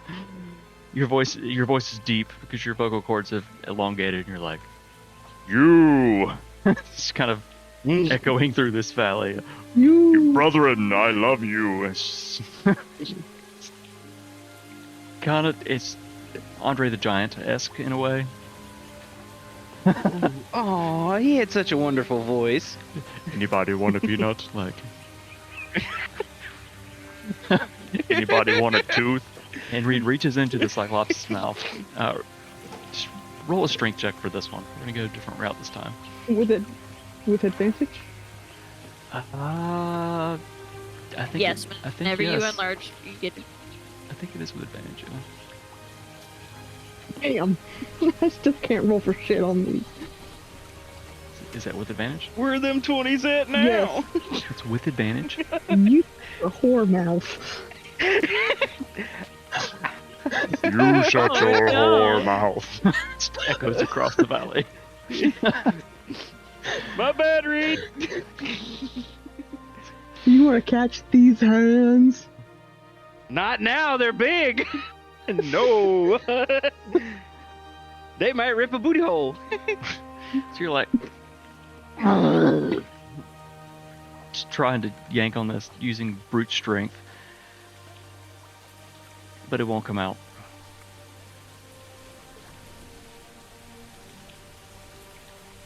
Can I try from an angle?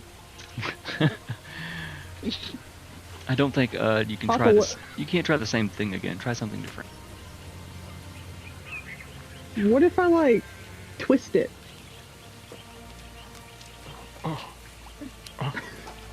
He has a fake molar. It's a rotating one.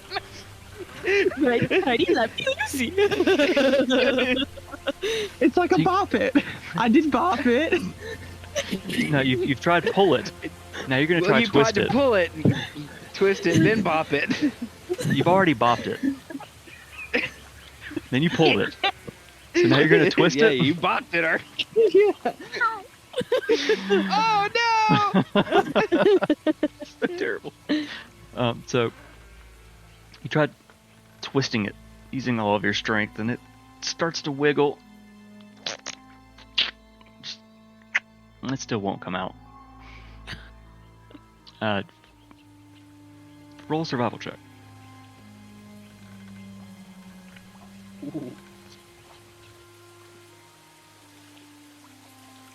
There they fucking are.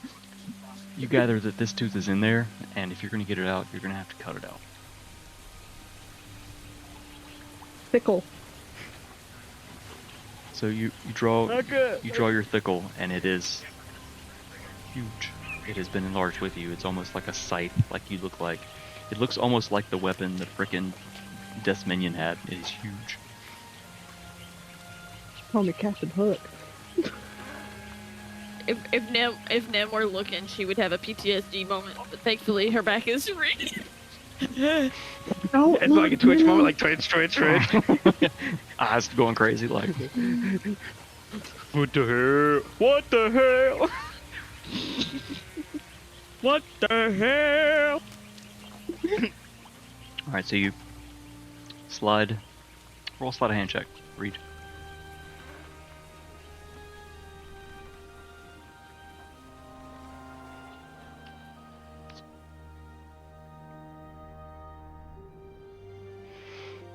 You loop the sickle in and you begin kind of turning it. You manage to carve this tooth out. You don't get the whole tooth by the root, but you manage to kind of hack it off. And in your in your large hand, is a tooth. It's been cut. It's full of is it cavities. bigger than me in regular form? When you shrink down, it will probably almost fill your hand. See, you have... At this point, as you finish carving the tooth out, and you're holding it in your large hand, your body shrinks back down, and the tooth is just large and in charge in your hand. It's full of cavities. Nope. It is gross. It smells. Yeah.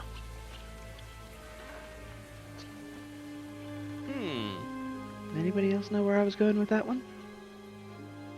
How dare you? You said it, not me. Anything else you want to try to harvest? You got your tooth.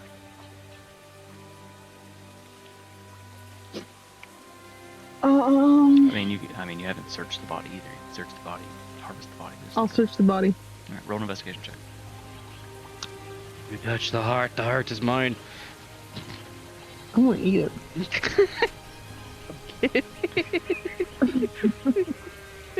I don't know what's happening. It was almost a 19. It was almost glorious. Just roll whatever.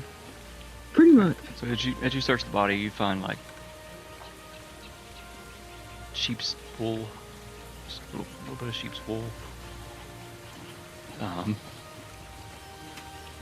Random odds and ends, nothing really of value. He's wearing a necklace that's kind of got random bones on it, hunks of just random metal. Things that he's found that I guess he liked. Nothing. Is the metal worth anything? With a 9, you don't know.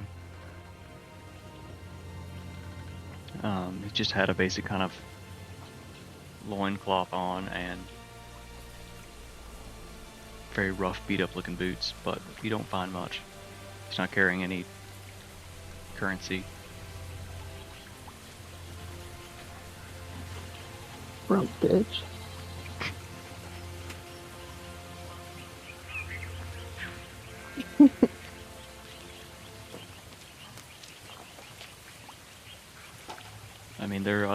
primitive parts you can take if you want to try to take them.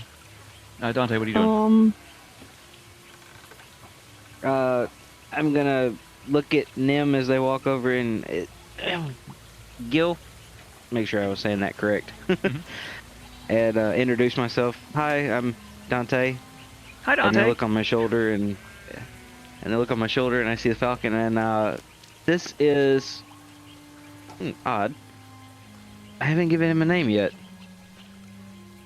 I know, I got the perfect one. We'll call him Arrow. Okay. Hmm. Hi, Arrow. And the falcon's kind of like, just kind of nods its head, as birds Very do. polite. Just like Very polite. poops on your shoulder. We'll work on that.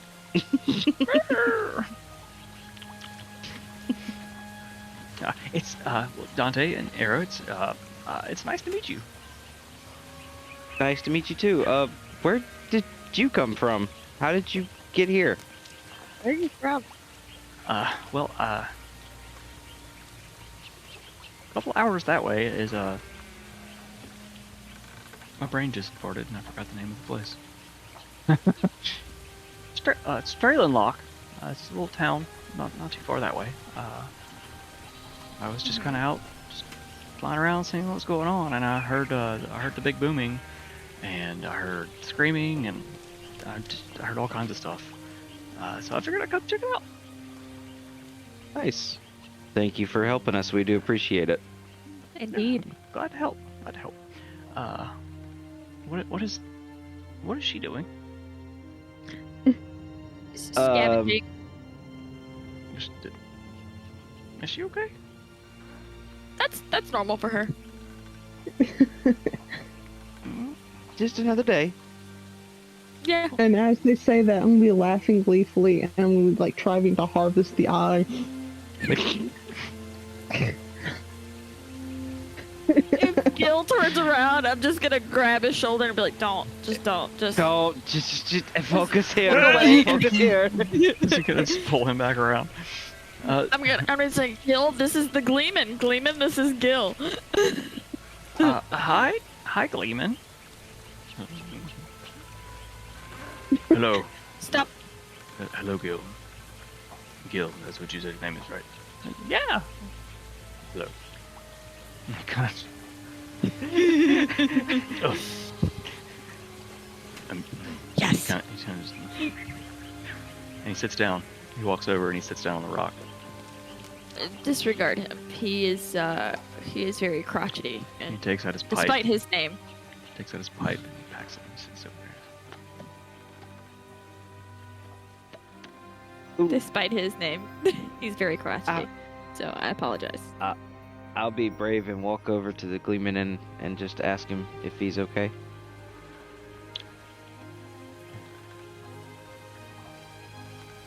Promise.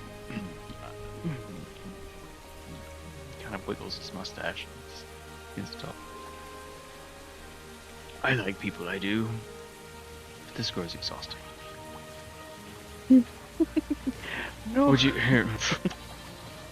like some? Oh yes, please. Thank you. And he passes the pipe to you. Roll a Constitution Good. saving throw. That was the real life cough, by the way. Sorry. Odd how that worked out like that. I'm sorry. What did you tell me to roll? Constitution saving throw. Got it.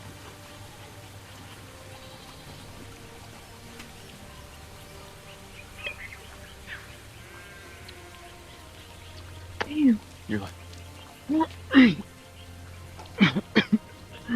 Yes. And it's good. It's very good. When you pass it back to him. Yeah.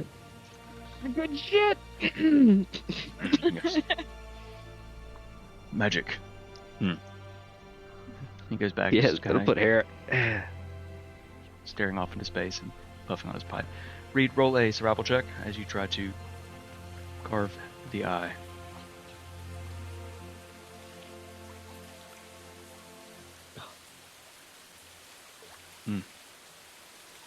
Trying to carve around the eye. You Is it gonna be actually, like a deer stomach or something and just explode on me? yeah, pretty much. Just trying to carve around it and trying to. Ew. I'm sorry, like harvesting bodies is a terrible noise, and I don't know from experience. I'm just imagining. I don't know. You're doing it a little too well. as, as it starts to try to come out, it just kind of pops and explodes grossly all over you. You're covered in Cyclops eye goop. And it's very gelatinous. It's still warm. It's sticky. It busted on me. Feels like you. This way, this way, this way. Let's go. Let's go over here. I'm gonna walk over here. Ooh. I'm gonna I'm gonna yell try to out. bring You him see with me. that? I can't stay. I'm gonna yell out. Gleeman, do you have like any like anti-cyclops hake spell? Did you just ask for an anti-Bukaki spell?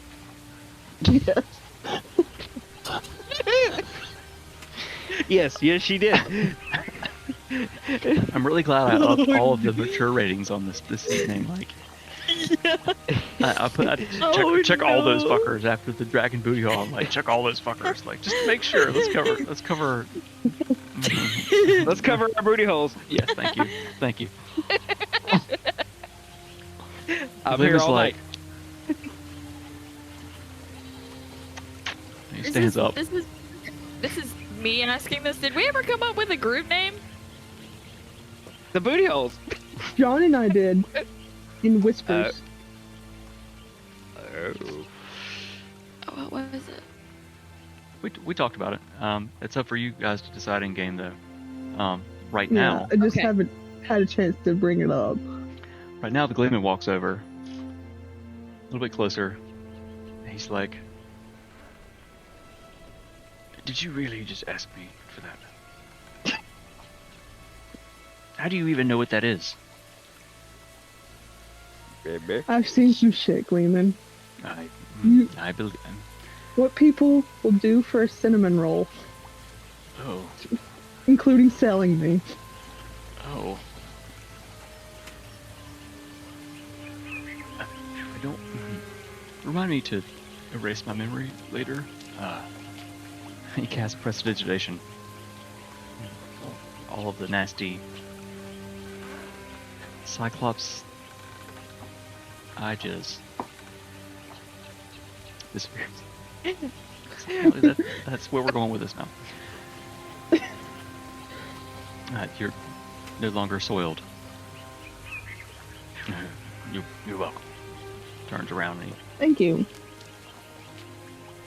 walks back over. Sits on his rocker. I ever Pop mentioned how down, much I love this group? walk over. Am I taller?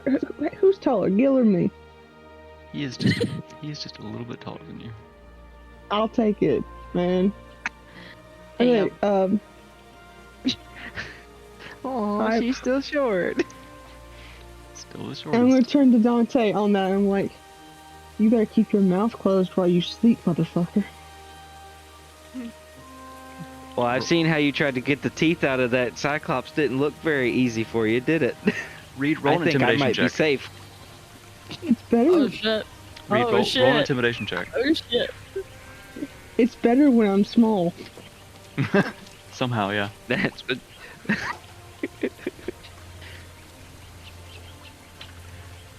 see, with a 14. You can make him. Yeah, Dante, roll save. a wisdom save.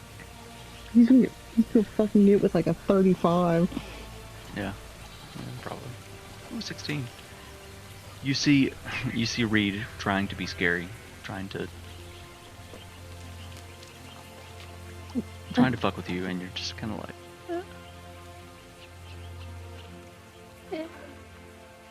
And then I'll turn back to Gil. I'm like, hi.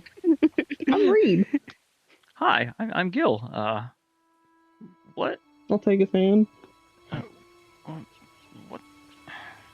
What the fuck was that? What do you mean? That was gross. Yeah, It's not normal for people to try to take a Cyclops eye. Yeah, what she said. I'm gonna In turn fairness, around. I did take a dragon Like, I'm not heart. saying, You did I what? mean, I'm not saying that it's strange, because I mean, it's you, Reed, but Yeah, I'm just like, explaining. when have I ever been normal? Fair. Did you say you took a dragon heart? Yes. I didn't. He did. I did. Why? I took his I'm rig. gonna reach into my bag of feeling and very slowly like lift up a little bit of it. Like, here you go. See? Yep. And back into the bag of holding. Gil's like, he's slowly You're like, back, no. slowly Okay, backing away okay, from you okay. guys. Like, We're an odd group, but we'd still take care of each other. Do you like, need any? take care of each healing of other? any Like, kind? take care of each other? Like, what? No. No, we're close, but not that close. We keep each other alive. Literally. Yeah.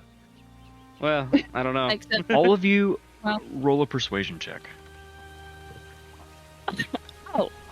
Okay. Crap. Yep, that's what I figured.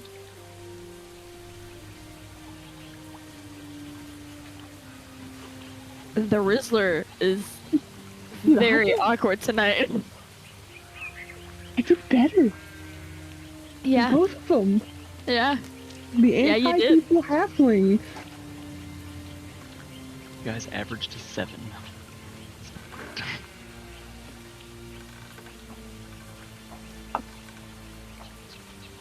Gil's I'm gonna be like, okay, hold on.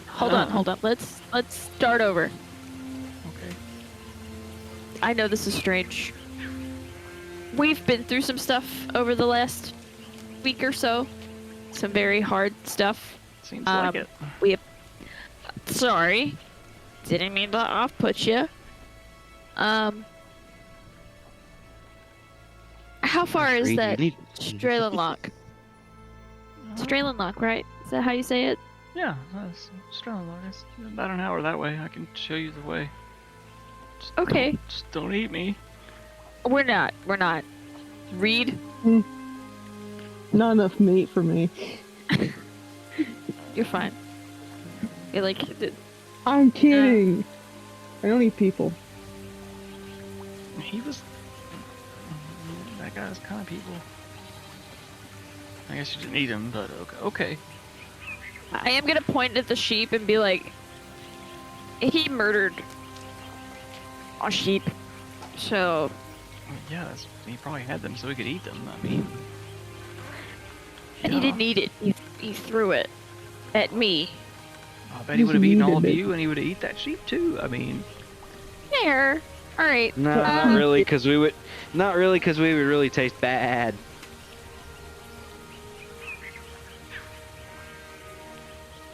He kind of just blinks at you for a second. Like, all right. Can we? All right. Solid 10. Let's go. Solid 10. He chuckles. Solid 10. Yep, you're banned. That was stupid. All right, Gil. That was fun. That was funny, guy. That was funny. Okay. I guess you guys are okay. Let's go. He kind of stomps on the ground. And his boots start flapping, and he hovers up into the air. Begins flying off.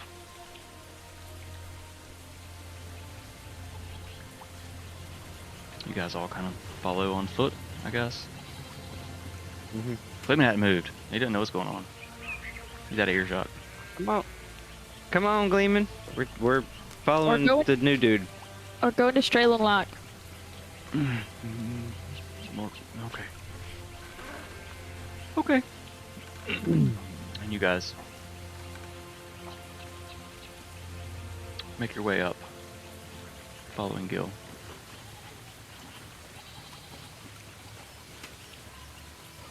Change.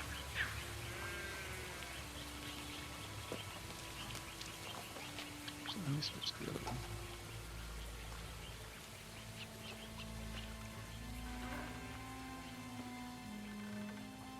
I don't know why, but the maps on D&D Beyond have been slow tonight. It's also every time I go to the map and like start moving tokens, I start dropping frames and stuff. Everybody and their mama playing D&D tonight. Oh. Whoa. Dude. It's been a while since I made a map like this. Figured I would give it a shot again. Alright. It's so cool. Nerd. Yes, I am. Poking fun. I felt poking fun at Bug.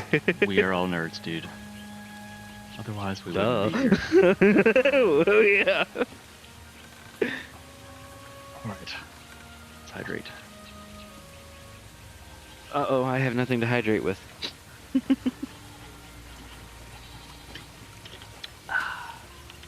Delicious. One moment, I'll be right back. I got one right outside the door.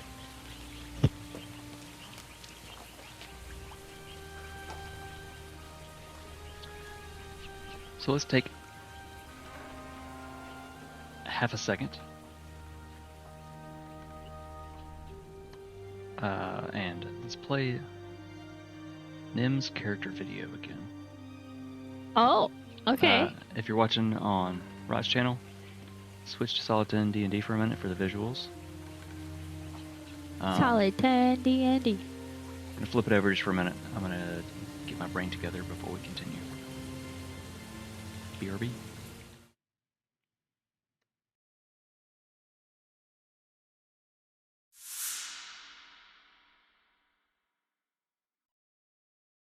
Hello there, magical enthusiasts. I'm Nemia Nightshade, your go-to clockwork sorcerer at your service. I was born in the bustling city of Cogspring to my mother Morgana and my father Valen, and surrounded by my 3 older siblings, Dante, Lyra, and Lucian. Now my dad, Valen, was a Mechanist escapee who fought during the attack on the Great Modron March, where he barely managed to escape with his life. My father spent his time here in Terrestria building the city of Cogspring and creating wonderful inventions. When I was born, my parents were ready to accept the fact that there was no magic in our family. So you can imagine their excitement when they discovered that I did, in fact, have magic. And not just any magic, but clockwork. After discovering my gifts, my father spent all of his time teaching me the secrets of Mechanus and its magic. Now because of my talents, I didn't have much of a childhood. Most days were spent nose deep in my studies, daily training with Pops, or daydreaming about life outside of my library. Now, don't get me wrong, I love to read. I grew up reading anything and everything I could get my hands on. From the realm of Mechanus and the different forms of magic to stories of old in the world of Terrestria. If it was on paper, I read it. In fact, my only friends were leather-bound. You can imagine what kind of strain that put on me and my family. After training for years, and I mean years, Dad and I decided to take our Clockwork Light Show on the road.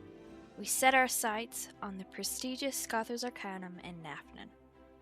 Upon arriving, we provided a presentation of all the wonders and secrets of Mechanus. We use a special type of magic called expansion that allows those around us to peer into the realm of Mechanus and see some inner workings of the clockwork. The headmaster was so impressed with our little light show that he handed us a mission, a magic school road trip. We were to travel the world, stopping at each magic academy, and we'd get to do it all again. Fun, right?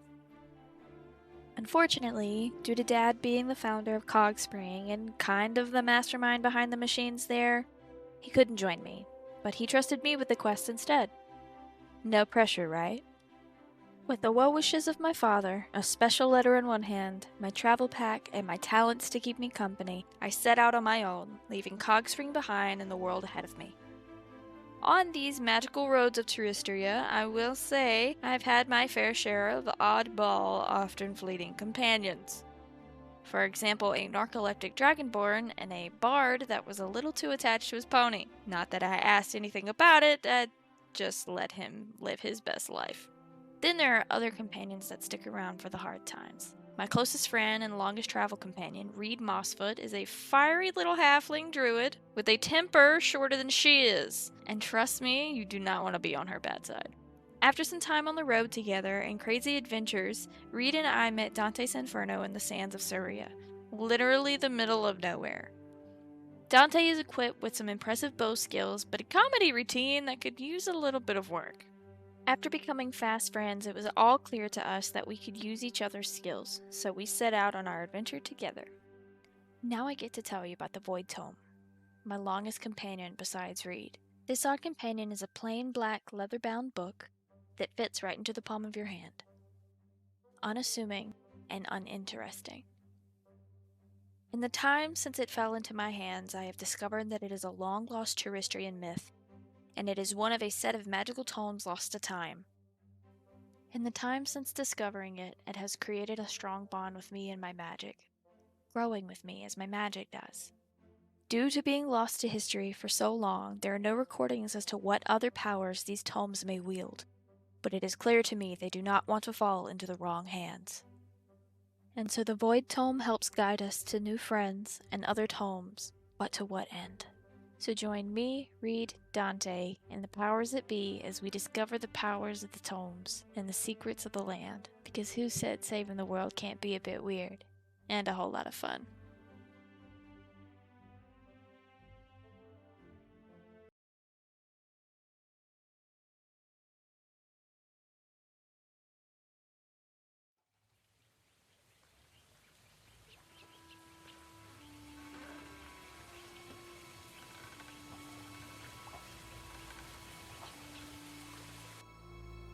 I'm muted, so you can't hear a word I'm saying. Now I'm unmuted.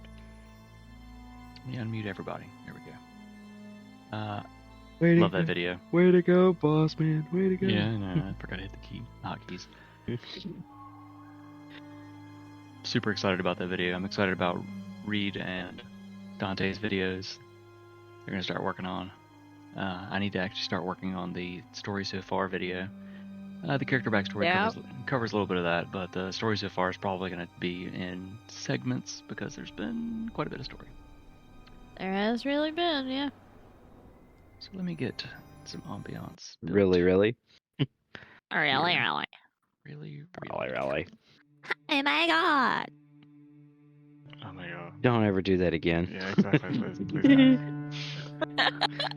Dante forces Nim's head into the river. Don't ever do that Say it again! Say it again! Falcon's like flapping its wings, like, what's happening? No, Leonardo's swimming away. Is he still on your shoulder? He is still on my shoulder, yes. surprisingly, yes. Yeah. You're lucky that It's gonna be the Reed saddest day if Reed did well driving the boat, because I had a whole lot of other bad shit planned for y'all. Were you gonna make me lose, Leonardo? No. I think she lost enough. No, I'm gonna wait for the perfect moment just to be like, twist the knife. Oh no! I mean, that's D&D. Haven't you done enough?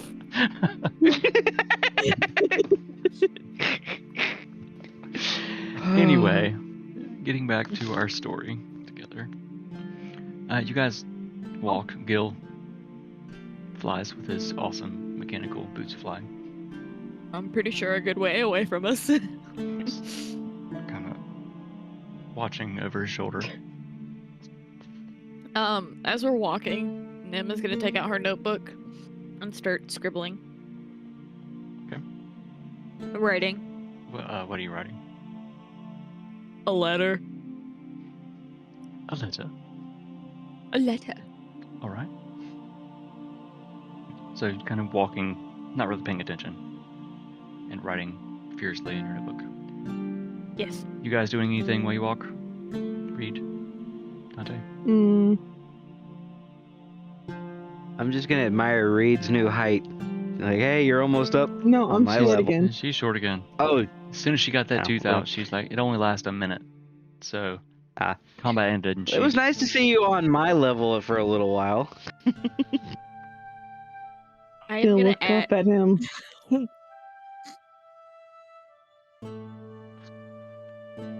I am gonna ask Reed, be like, hey, while I write this, can you like guide me? I'm like, as I'm talking to you, I'm like writing.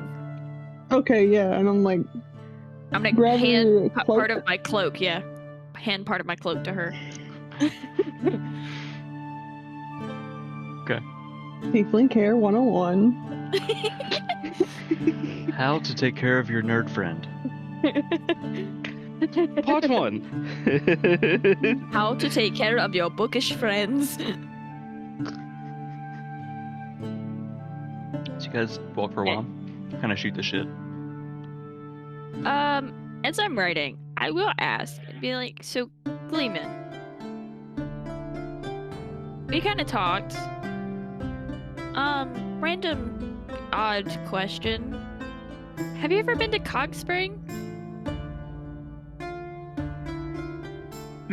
Yes. Cold Spring once. Oh my Do goodness. you know? It was barely... It's being built. I stayed for an evening. Played some psalms. Put on a little show for the few people that were there. Most of them were constructs. They still seem to enjoy themselves, but Yeah, they tend to do that. the food was good. Did you ever meet? Oh, thank you. Did you ever meet Phelan, Nightshade? He stops for a minute. He's walking, but he kind of looks up and he thinks for a minute. Phelan. Tall, purple skin, black ram horns. Kind of looks like me. I don't think so. I did meet a woman that looked like you. She said that he was away in his shop working on something or another. I don't remember exactly. It's been a long time. Morgana? Yeah, yes, that was her name. She was lovely. Okay. You said we, Gleeman. You had friends? Yes. Yes. They died. Oh, Apparently, somehow murdering things in their booty holes keeps you alive. They...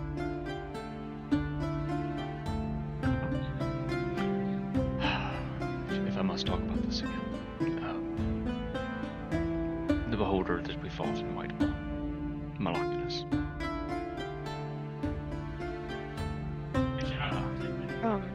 He killed them. oh. I'm sorry. Yes, thank I you know for how that. it feels to lose everyone, and I'm glad we were able to kill that fucker for you. Yes, indeed, yes. Because hits his pipe and he's kind of walking along beside you. I'm gonna look up at now, like, hey, can you sketch something out for me? I can certainly try. What you got in mind? Like, club type things, but they're made of dragon bone, and there's 2. Dragon bone. You said claw? No, like, kind of like fucking sticks I can beat people with, and they hurt.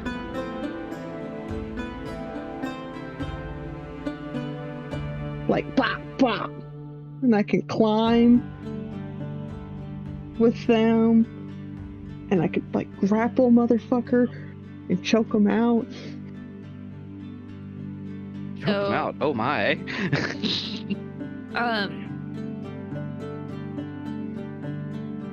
Are you?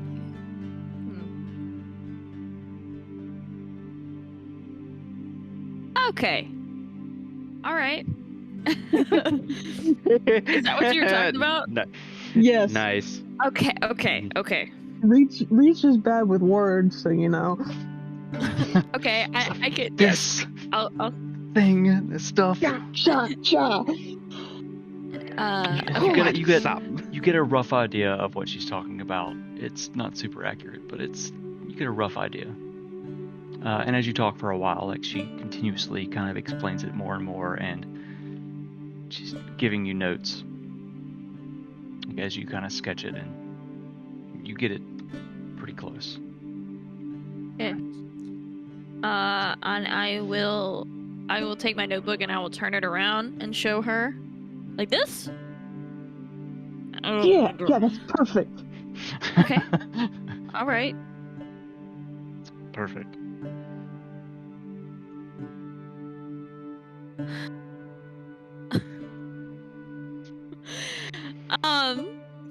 Okay. All right. I'll put that down.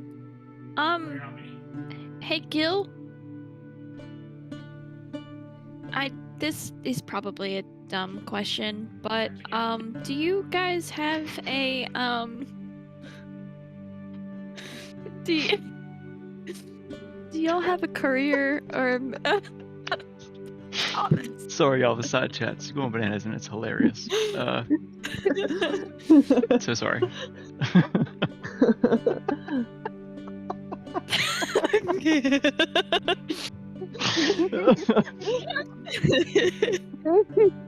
Oh no.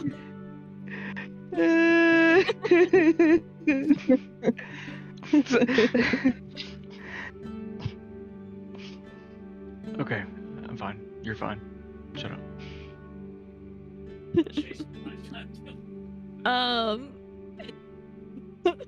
Do you remember what my question was? Courier. Do you have a courier service? Parcel pending? Who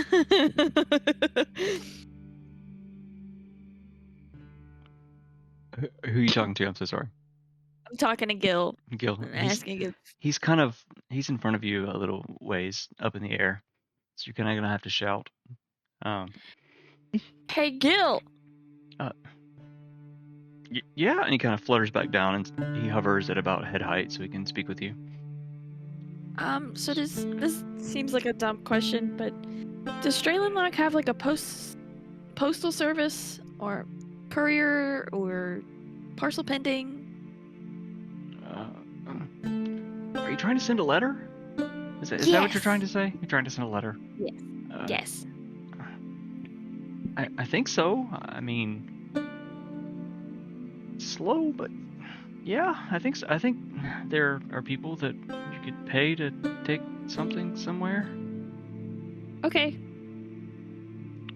I'm assuming you probably don't know where that's at, huh? He stops and he thinks about it.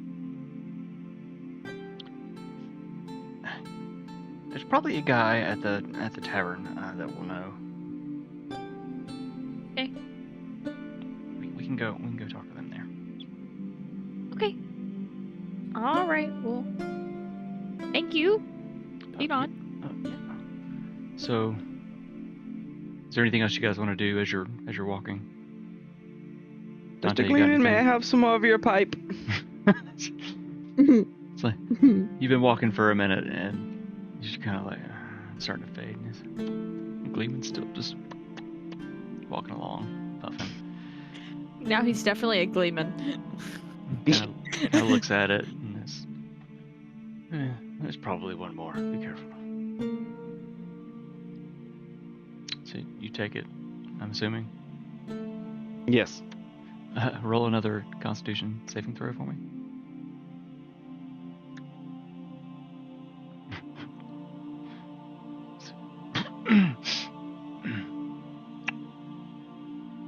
hits just right, just enough left. Yeah. I'm gonna have to get me some of that on the way back. Yeah. Thank you, sir. You're welcome.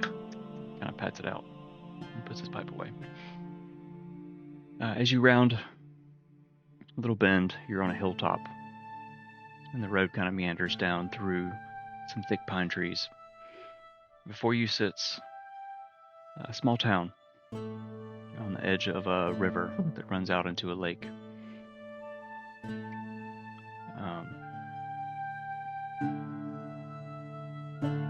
From where you are, everyone roll a perception check for me.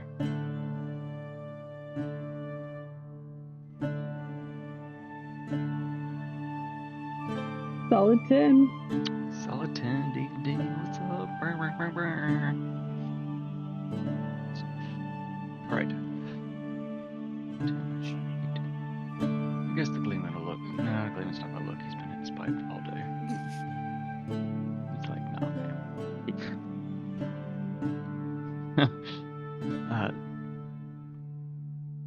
So as you look off to the right of the road, because you're up in the air, down below to your right are farmlands. They're little. It's almost a town in and of itself, with the little homes placed about on little hilltops, and around it are wheat fields and other various crops. You see gnomes, a few dwarves, and some humans just kind of working the fields, walking between the houses, going about their business. On the other side of the river, you see a town, almost tightly packed, but not really. There's meandering paths through very large, old trees that seemed left where they are on purpose to build around, to kind of just give it a good vibe.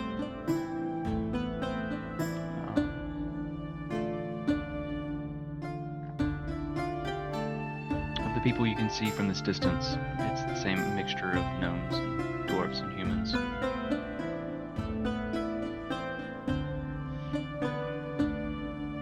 You continue down the hill and over a bridge over the river, and you enter the city of Stralenloch proper. What time of the day is it? Let's see. You left in the early morning. It probably took you the majority of the day to get through the mountains on the swift river. So it was probably mid-afternoon as you fought the Cyclops. So at this point, it's probably approaching evening. Okay. Late afternoon. Okay. I'll ask, is Gil, like, up in the air, or is he closer to us now? He's maintained head height close to you. Okay. Since you So- called him back to talk. What can you tell me about Stralenloch and this? Tell me about the tavern. Well, the tavern is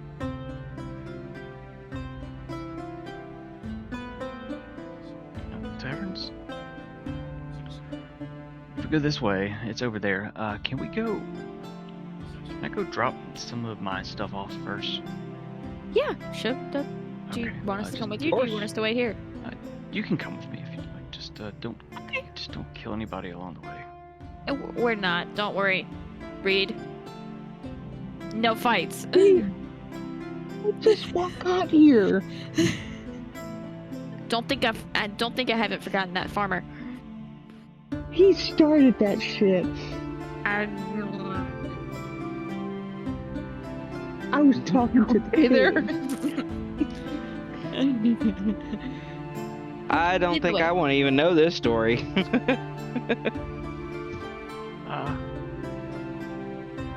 What about a farmer?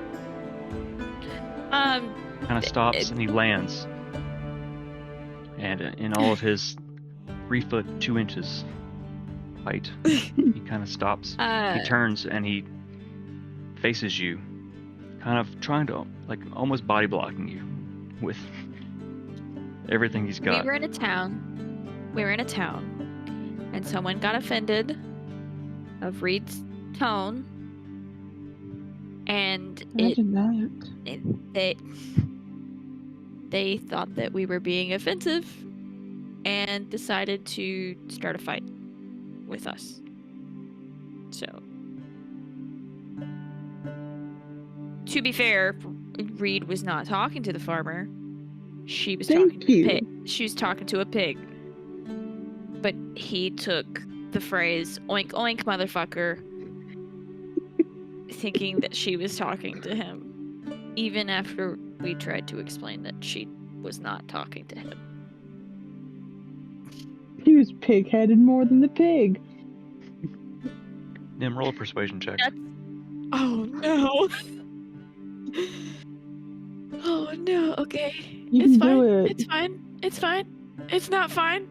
That Raise shit's them cocked. up. That is so stupid. Is it cocked? It's cocked Did on I my hear screen. Yes, you did. It was like it was Roll again. It was on the we'll left- give you are we'll give you the first solid 10 D&D. It was cocked digital dice. I don't think it matters. Damn. I don't think it was cocked that time. It looked like it dropped. It also The doesn't natural matter one. against his insight check. So I mean, I'm telling the truth. it still doesn't mean he's going to believe you. But he's doing an inside check. I'm telling the truth. That doesn't mean he knows what the truth is. But insight is to see if someone's lying.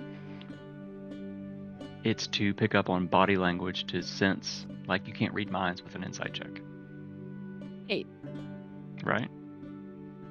Right? You're not just gonna know. You're not just gonna know if someone's lying truly or not.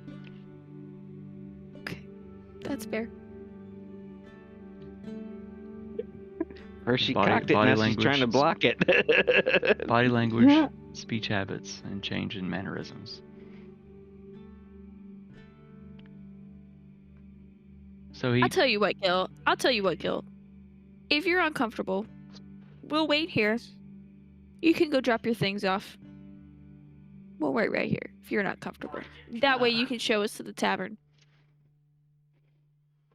honestly, I You think know I'd be what? more comfortable if you stayed with me. Okay. I like this place, Fair enough. and I want to keep my eyes on you. I'm gonna put my notebook. I'm gonna close my notebook and I'm gonna put it away for the time being. And I'm gonna put both of my hands in my pockets, Okay. just as a show of I won't touch anything. yeah. I'm not touching it. Okay, come on. He kind of patters off. On his feet again, now. To his house.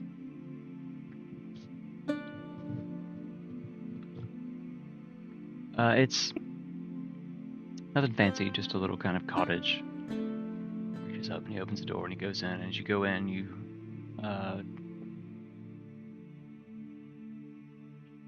are in Gil's house. Everyone roll a perception check as you walk in. Just look around.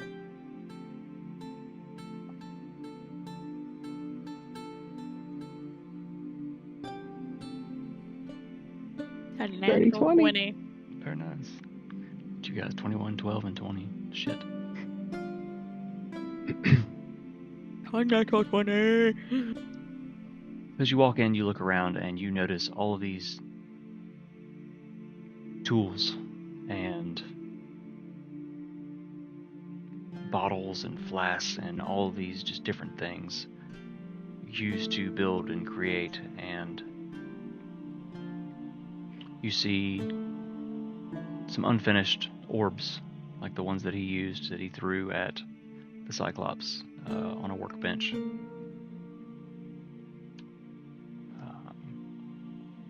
Books and just Books? books. Down, girl.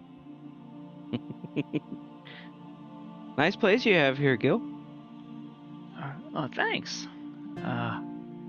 like to make things and tinker and.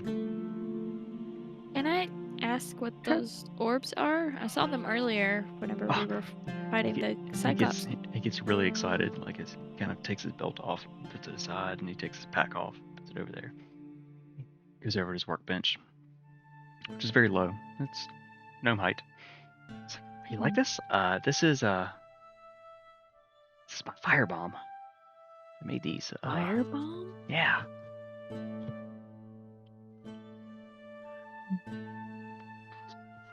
Okay. I have a poison one. I have a ice one. I like to make stuff. Oh. I'm gonna perk up at that. I'm like, you just make dangerous balls? Kind of looks at you. No, I can do other things too.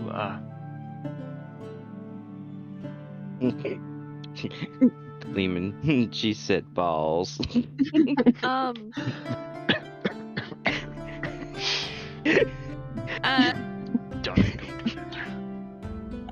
Let's see.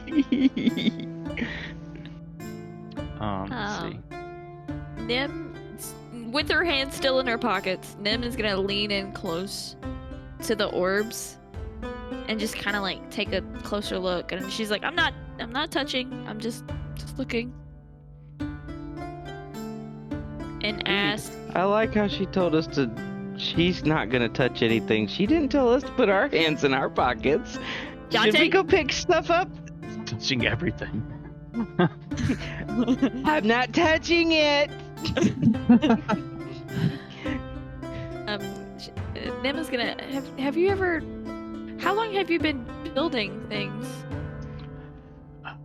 Well, let's see. Kind of counts on his fingers for a second. Well,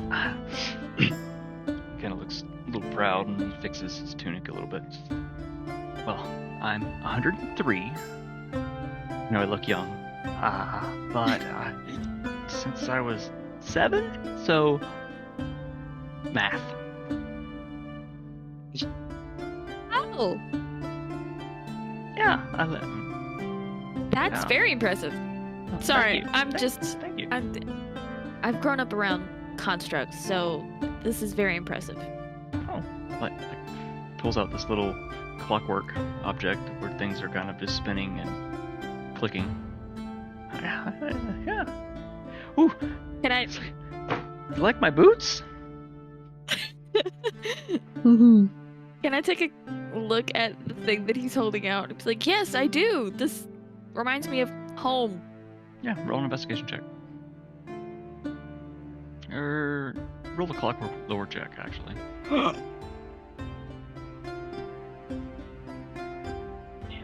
It was 20! You guys, the dice are favoring you tonight. Somewhere, someone's rolling all ones, thanks to you guys. His name is Will Wheaton in campaign 1. Will Wheaton. Will Wheaton. Will Wheaton. Oh wow. I need a snitch die. Huh? Golden snitch. I need Yes. the golden snitch. As you look at it, you can actually see the clockwork mechanisms working in it and the magics that Gil has put into it. Oh shit.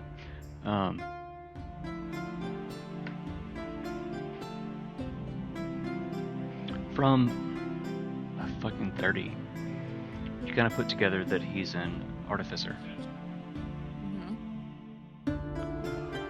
Very high level artificer, very experienced in his time in tinkering and building things. The thing he shows you is very simple. It's not doing anything really important, but just kind of whirring and ticking.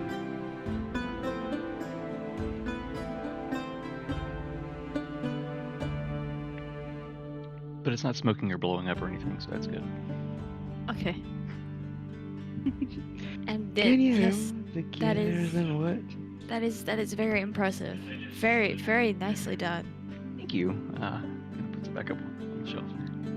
Have you ever been to Cog Spring before? What's a cock spring? I mean, I know that this. I know, and he reaches over and he pulls one like ting ting. Like I know this is a cock spring, but Cog Spring is a town. It's Oh. where I'm from. I've never heard of that place. It's kind of hidden. Do you know where Balan is? Blonde. Or Herrick? I've heard of Herrick. That's the humans. Lots of humans there, right? Yes. It's across the water from Herrick. Or even if you know Nafnin. Oh yeah, I've heard of that. Okay. A lot of defense there. It's a little bit closer to Nafnin than it is Herrick. But Okay. if you ever get the opportunity, I think you would really enjoy going there. Oh, all right. I'll grab some notebook and go to Cock Spring. Yeah, Cock Spring. Okay. Near Nafnin. Nafnin. Okay, got it. Put a little star by it. Yeah, I need to do that. All right. Oh, I'm sorry. gonna tug Sorry. on Nim's cloak. I'm like, show him the clubs. I need to know something. Oh, I need to know. Up Gil, close and I personal. require knowledge. since you are You're fucking killing me. Oh, Gil, this since group. you are so skilled in building things, my friend Reed here was actually looking for something to get made, and I was wondering if you, I guess now, wondering if you could help us. And I'm gonna take out my notebook and flip to a page and show him the diagram of the thing. And then He takes the book from you. It's like, I'm gonna use and be like, hold on. Before he takes it, I'm gonna use Livervis to float it closer to him, like to hold it open and float it closer to him. It's okay. Just, I'm really okay. Go ahead. Nim's a little odd. I like my books. Fucking nerd. Thought I was a nerd. Yes. Okay. I'm just kind of looking at the diagram. So this is why you told me no book jokes. Gotcha. Grasp it firmly. Firmly grasp it. There's book, absolutely folks. no reason. There's absolutely no reason why, but my brain went at a medium pace. And that's all you need to know. I got you. Strangely enough, I was I thinking about probably that am song slow. today. Yeah. I don't know why, but it crossed my mind. Roll a wisdom check. No, I got no idea. Yeah. I'm gonna need a back lore on this. I'll send it to you later. Okay. Oh god. I'm punching myself again. Getting used to my new headset. I'm not wired anymore, so I can move around. So he looks at the book for a minute. He looks to read. He looks back to you, Nim. What's she gonna do with this? We travel a lot, and we have to defend ourselves on a very regular basis. And it's just another means of Defend melee yourself. defense. Okay. I'm gonna get down real close and be like, you don't have to believe me. That's fine. But yes, we have to regularly defend ourselves. Okay. If you say so, I trust you. We, I don't know about her. yeah, I haven't really been. Cocky magic. Don't worry, Gil. She grows on you. Aha! Aha! Short joke. I'm gonna. Watch out, dude. I do have a. She requested it to be built out of. Now that I'm about to say this out loud, this is gonna sound bad.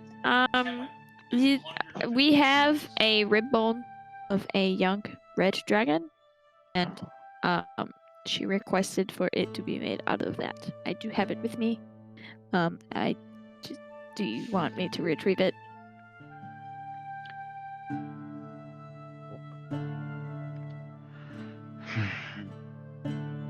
And you built it first. Yeah. Let me see it. Let me see it. Okay. I'll be like, hold on, and I'm gonna pull out a bag of colding and be like, all right, Reed, come here, hold it open for me. And I'm gonna reach my hand inside and grab the dragon bone. The dragon boner. Hey, guy, what? No. Hey, yo. Hey, yo. You take it out. Ooh, phrasing. You whipped out a bone that was bigger than mine. Hey! You whip out a gigantic bone of a young red dragon. Because you're fucking killing me with this shit. He's setting it up, and I'm like, fuck. Yeah, this is great. And no one's watching. Who needs but us therapy because when you we're have terrible. D&D? Who needs therapy when you have D&D? Free the bone. I might still need it after this. Oh, yeah, the 2 houses down is a therapist. I plan to see him tomorrow. And you're going, hopefully. It's alright. This is. Okay. Kind of flips to the next page of your book. Kind of looks at it. There's nothing in it. He rips the page out. He closes the book. And he hands it back to you.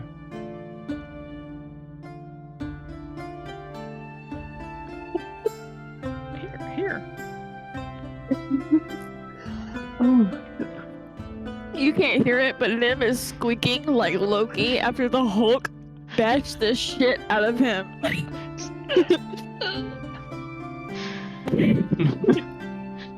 Just the. It just takes the book. I'm gonna pat. I'm gonna like reach up and pat her. I'm like, there. It'll be okay.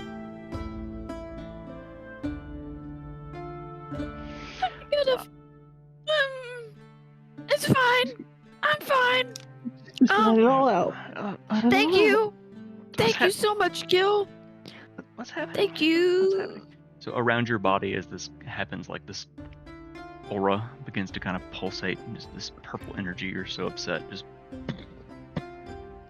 He's like, oh god, what's happening? Nothing. I'm gonna go to the door and sit. Mim's gonna take her notebook and she's just gonna clutch it to her chest and put her back against the wall next to the Gleeman and not say anything.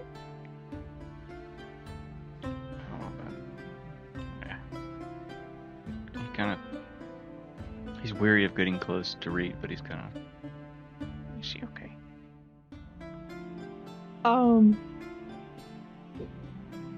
I'm just gonna be straight with you, dude. She's a little particular about that notebook. You might as well have, like, took a cheese grater to her ankle. That's very specific. Have you done that before? That sounds unpleasant. Well, It's not. it's not unpleasant? It's not unpleasant. No. You're... needlessly confusing. So this is for you. Yes. Kind of pats the bone that's on the counter. Looking at the diagram. I want to protect my friends better. Okay. this. I could do this, but it's gonna take me some time, and you're gonna have to pay me. It's kind of my job. That's kind of what I do. Well, I have I have 1,560 gold pieces and 3 silver pieces. 3 silver pieces. Yes. Very specific. Mm-hmm. Let's see. It's gonna take me.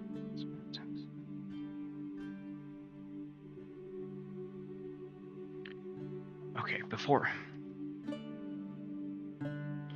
I start trying to work on this, where you guys obviously weren't trying to come here. Where are you trying to go? Wenkam.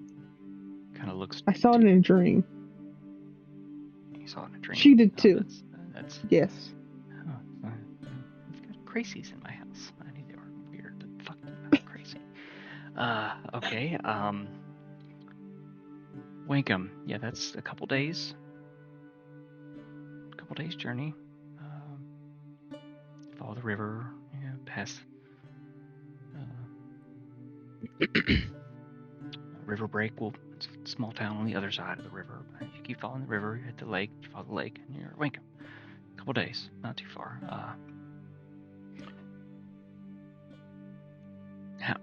How soon do you need to be there? Are you in a hurry? It seemed like you're in a hurry. You're hanging out here, talking shit with me. So I don't know. Some shit's going down, I think, and we need to stop it before it gets worse. I'm gonna lock in like, listen, man, you're not gonna believe any of this, and that's fine.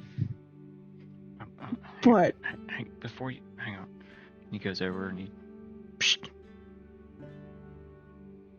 he sits down in his chair and he's like, I'm gonna try to believe you.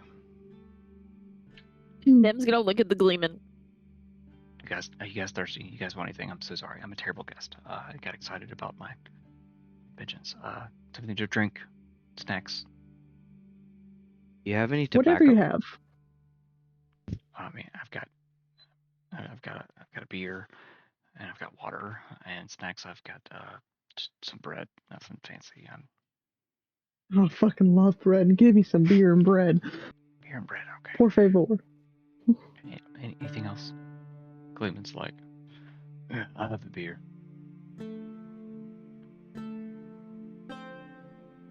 I'll have a beer as well. And I ask again if you had any tobacco. No. I don't have any tobacco. I've got beer. Beer back. He grabs some beers and just gives you guys beers and Reed.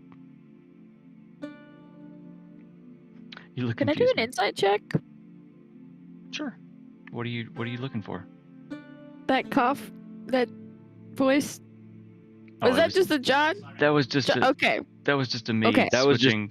That was a DM. Switching between. Okay. Oh, Okay, get to the then never mind. chopper. The DM was having an identity crisis.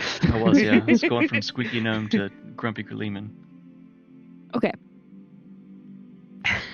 He brings you. Whoever asks for beers, he brings beers. He brings a nice.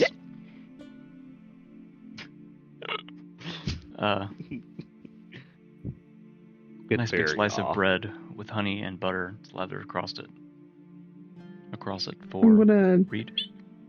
knock back some of the drink and take a big bite of bread. I'm like, this is good shit. You gotta teach me how to make this.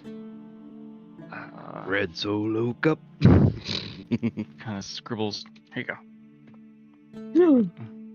Thank you. Write that down. I'll knock back some more beer. I'm like, okay.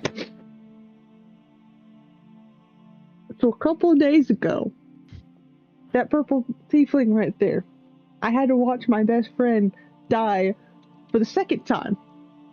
Oh, you died I twice. brought her back. Oh, damn. The whole thing. we were being chased by one of Death's little minions. We got away by... I can't even explain it. There's like... There's this thing, and it teleported us to the middle of the fucking desert. There was sand everywhere. When we met that guy... Of course, and it gets everywhere. Exactly, that's what I was saying the entire time. But, so we traveled this tower. There's a lot of fucking skeletons and anti-magic shit in there. And then Dante got all handsy with his book, and we almost drowned. But I turned into a crocodile. And I swam along, and I got us out to safety. Turn into a crocodile? Yes, That's pretty I cool. can turn into animals. It's my kind of my thing. Yeah, exactly. That's pretty cool, yeah. And so we decided to finally get some rest for like the first time. I'm gonna be dramatic and say forever, but it was really like a day, man. Oh my god, I totally forgot. In the desert, I almost died to a dragon, but that's really not important. But that did happen. But You're not very good at telling stories, are you? I'm gonna be honest with you. Everyone I ever loved died when I was young, and I traveled the land for about, I don't even know how long.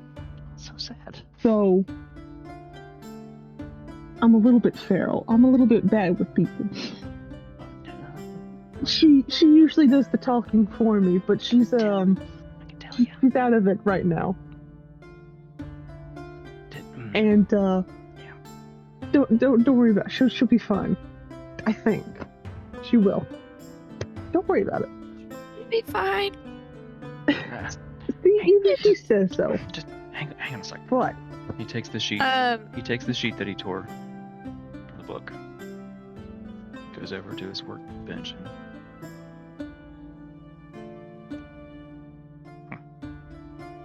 He draws out a diagram. Surprisingly quickly. He's back and he's... Here's your... Thank you. And I'm gonna take it very slowly and very gingerly and put it back in my notebook and close it very gingerly. You know you had the skills to fix that, right? I do. Okay. I also... Hold on. So she very gingerly puts the paper back, and she's gonna whip out the Cadium wand and be like, mending. Magic ripples along, and the page rejoins with the book. Thanks. I'm gonna put the wand back. Sorry, I broke your book and your brain. It's okay. It's okay.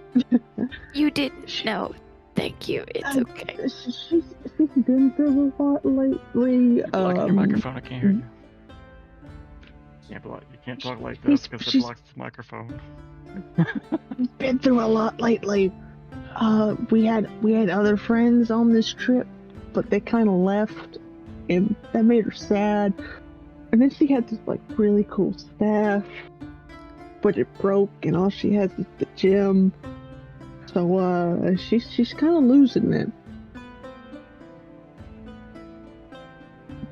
But while we were asleep that night, I forget exactly what she dreamed about, but she dreamed about Wenkam, and I dreamed about a lighthouse in Wenkam. So, we gotta get to Wenkam. We were on the road to Affiasari, and that's when Death attacked us, and we couldn't get to Affiasari. Okay, you're really confusing. I'm gonna step forward again and be like, okay, we're on our way to Wenkam for a very important task. We are also on the way. I am looking for the magic schools out there. Okay. And anything nearby. Kind of We're facing a lot of dangers on the way. sputters on his beard. Okay, going to Wenkam. When do you need to get to Wenkam? Fairly quickly. How long do you think it's gonna take? If you leave tomorrow morning, it'll take you 2 days. Okay. Schools of Magic. Yeah, there's a school. What's it called? I'll have to look. Uh-huh. I'll have to look. There's a school there. There's a school in Wenkam. Shit, what's his name? I can't remember. Okay. There's a school there. It's a couple days away. For me to make this thing, he grabs the diagram and looks at it, and he's like, "It's gonna take me a couple days, but you guys have to get there. Maybe I could make it, and then I'll come there and find you." Okay. Yeah, that'll work. It'll cost you extra. Okay. I told you how much I have. I'll help if I need to. Let's see.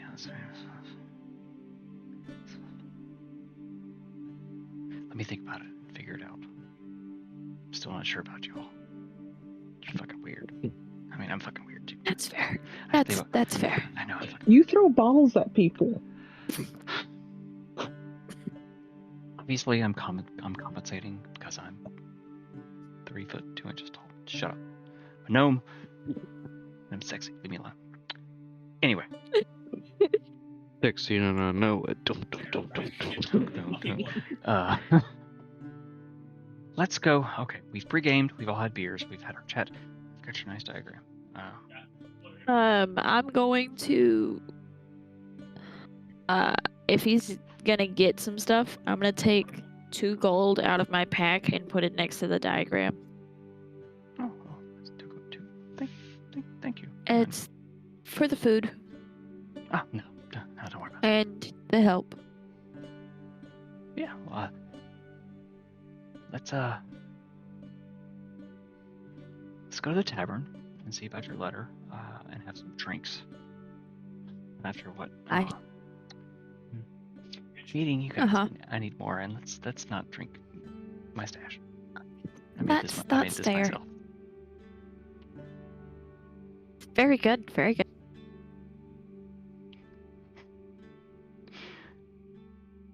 I really want to say from my urine, but I'm not. And you call us weird. It tastes kind of Tastes a little salty. ammonia-y.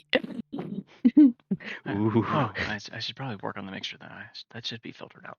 Anyway, let's go. Let's go. Let's get out of my house. As we're walking out, I'll ask him, by the way, do you live by yourself? Yeah. Can't you tell? It's a bachelor pad. Yeah. Just curious. I mean, it smells like Fritos and dirty socks in there, right? Beer and oil and tinkering and just rude. Let's go. Let's go. Smells like my dad's workshop. I can't smell. When real life carries over to D&D. Pretty much. Pretty much. Where's his house at on the map? Great question, because I have no idea. I'm gonna say that. You had us in some. I'm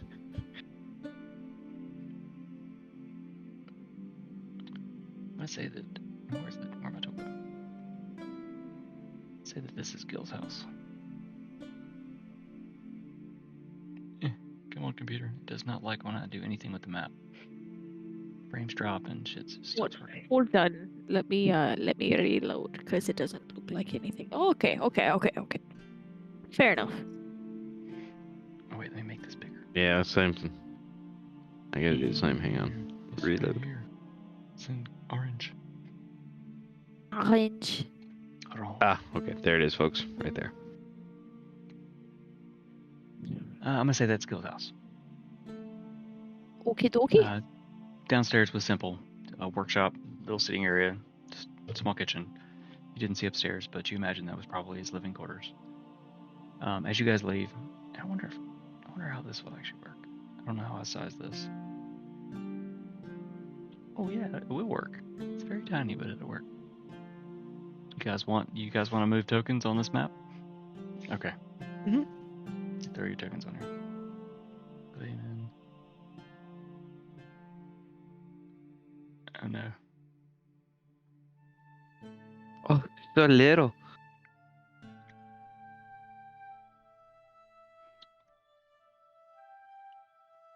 You guys with your last names, it makes them so big. I have to take your last name off.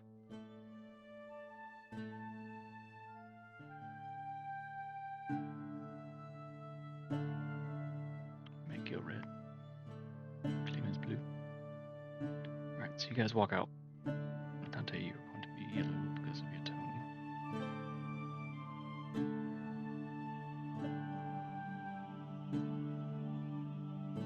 Alright, so you guys can move.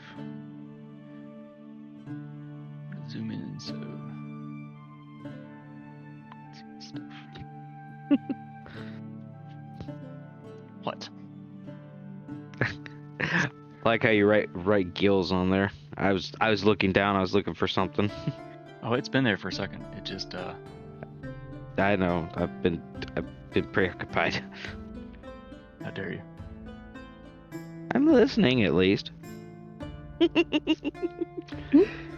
Alright, so Gil leads you through town. Back the way that you have already come. Back around.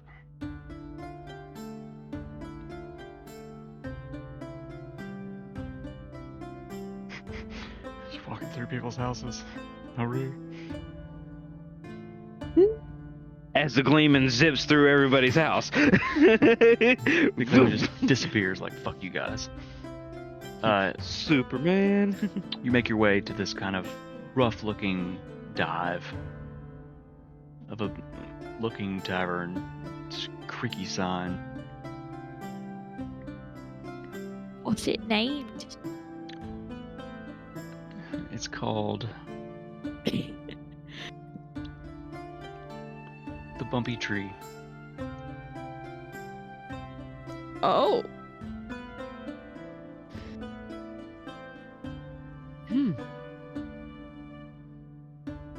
The Bumpy Tree Tavern. The Bumpy Tree, yes. The Bumpy Tree, indeed. I know that I can't really see a whole lot from here, but I kind of want to look at the tower as we're going by. So as you're walking through town, you notice that there's a tower that kind of sits in the middle. You walked past it earlier, but you were distracted. Speaking with Gil, kind of taking in this new place and watching the people as you walk through.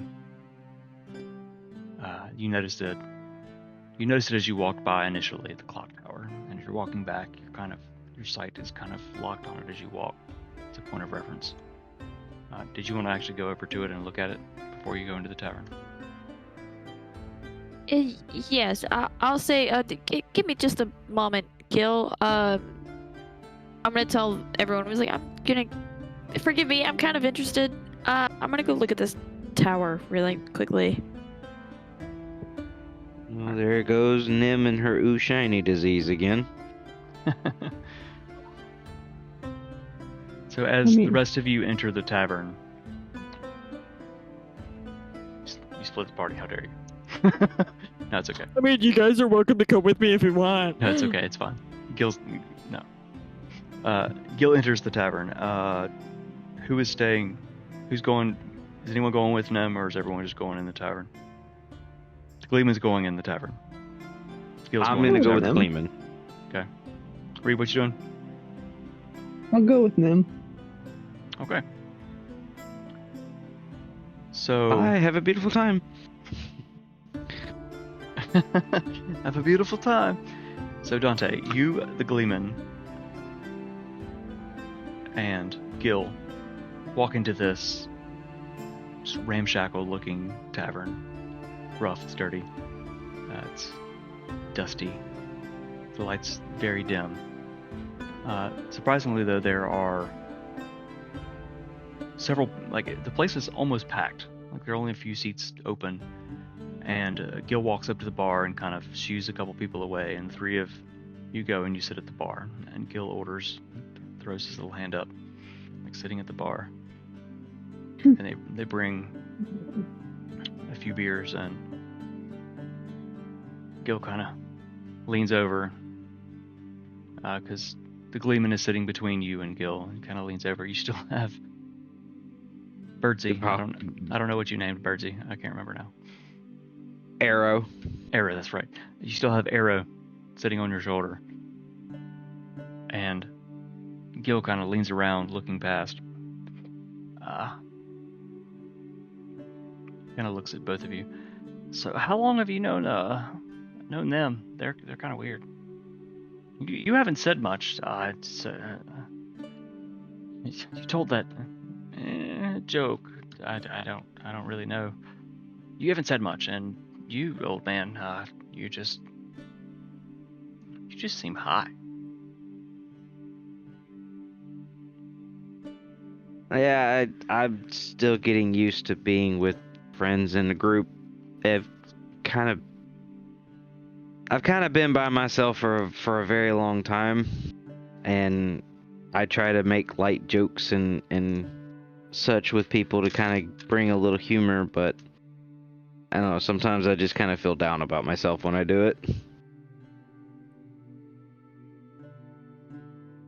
But I haven't known them for very long. Like you heard Reed's story, we met when they zip-zapped to the beach where I was at, and it hasn't been very long, but this gruffy old man over here beside me is kind of growing on me.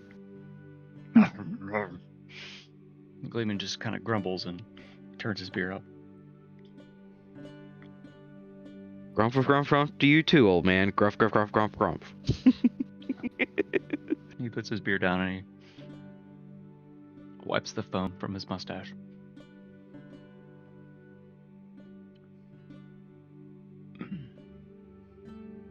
I'm grumpy. Yes. I talk a lot of smack when I speak. Yes. But I must admit that I like these fuckers. They have a tendency of surviving no matter what, which is it's good in this world. It's hard to survive. I'm older than you, little gnome. I've seen some things and some stuff. I don't recommend it. But I don't show it, but yeah, don't you tell them that. Tell them what? I heard nothing.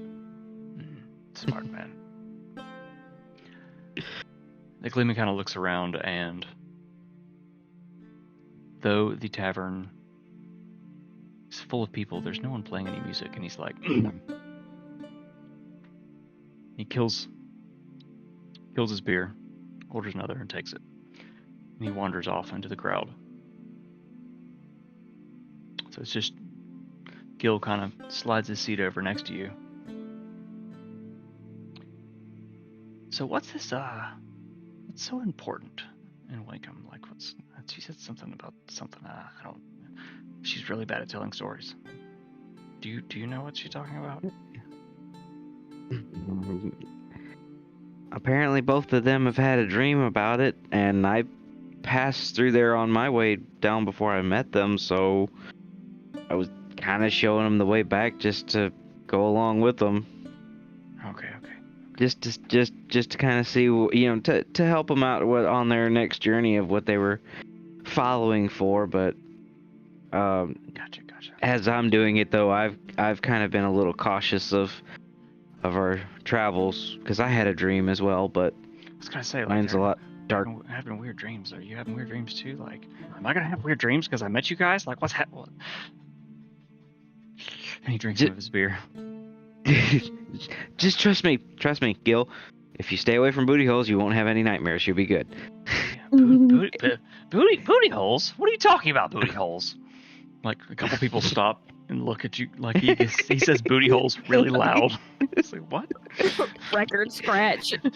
The Gleeman's like, oh, and he starts to sing. It's like, and he stops like, those are my friends talking about booty holes. Anyway, oh, and he starts singing again. No, Gil, it's just remember I tell jokes to make a little humor and make things better, but Okay, I understand. So you're having dreams. You're having dreams too. yes, They're dreaming about it's weird stuff. Are you dreaming about weird stuff too? yes, weird stuff, but things that can't be explained.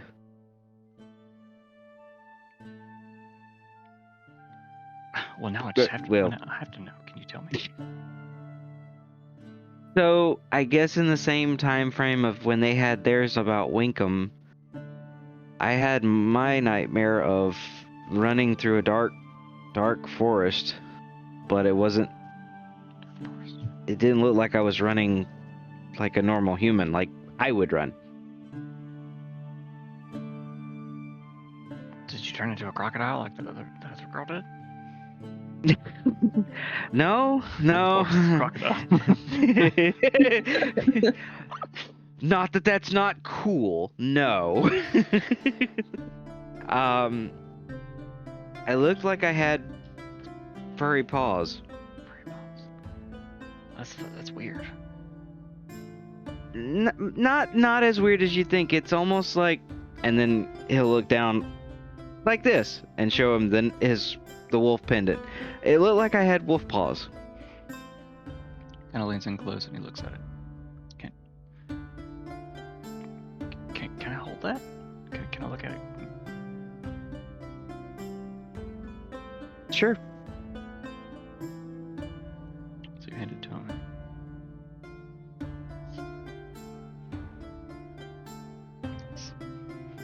Kind of looks at it, turns it over.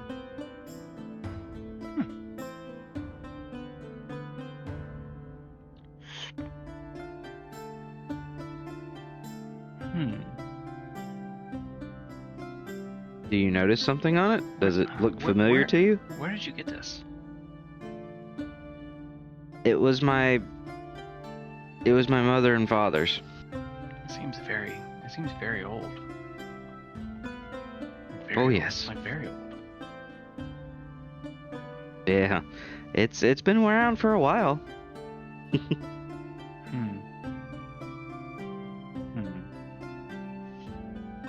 Interesting. Kind of is holding it.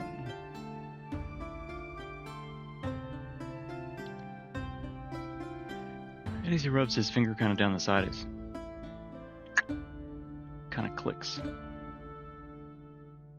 the face opens.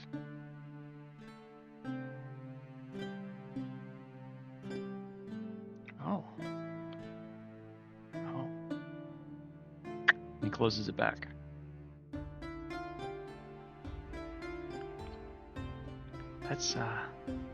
That's meant for you. You probably don't want to do this here, but and he shows you how he activated the mechanism to open it. Kind of hands it back to you, like, you should probably do this alone. Oh, okay. Thank you. That was, he downs his beer. He gets another one. At this point, the Gleeman is deep into song in the background, just fucking jamming, and everyone in the tavern's like stamping their feet, just kind of like the whole vibe, like, Come on, feel the noise. like there was this kind of bubble of just, holy shit, what's happening around you and Gil. It was really just small and reserved, and you didn't even notice the sound around you building and growing. But now, as you've kind of snapped out of it, just, holy shit, like the place is fucking bumping.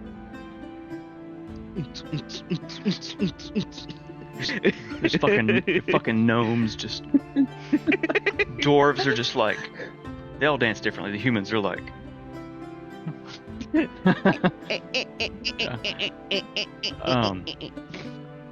Meanwhile, Meanwhile, in Times Square, Nim, Reed, you guys kind of, you're not walking quickly, you're kind of sauntering along together. You walk around. It's gonna take you a couple minutes to get there. You guys talk or anything as you walk to the clock tower? My arms gonna be crossed and like, so, what exactly are you looking for with this tower?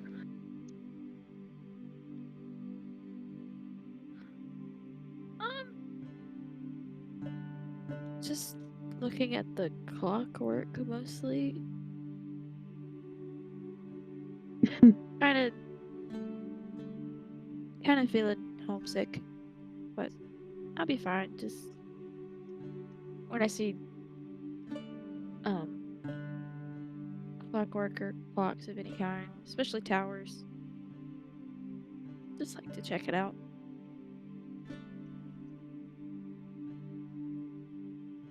No. Well, maybe we'll get to go back there too.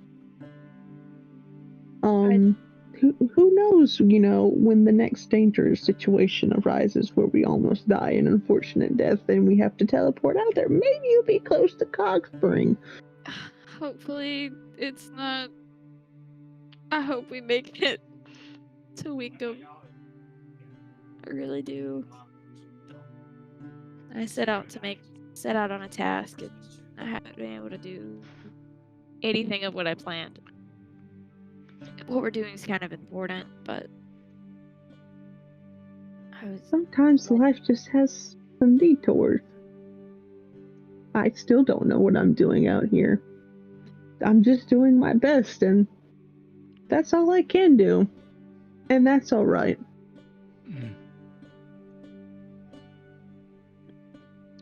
Thank you for sticking around, Reed. You're kind of stuck with me. I'm fine with that. I'm like a nasty parasite that's not going away. That's you're the best of the parasites I know of. I do my best. I hope Carvix is okay. He'll be fine. He's like big ass orc man. Yeah, if anyone was going to be fine, it would be him. True. He could just walk around and start slapping goblins all willy-nilly. Hopefully, I hope he's okay.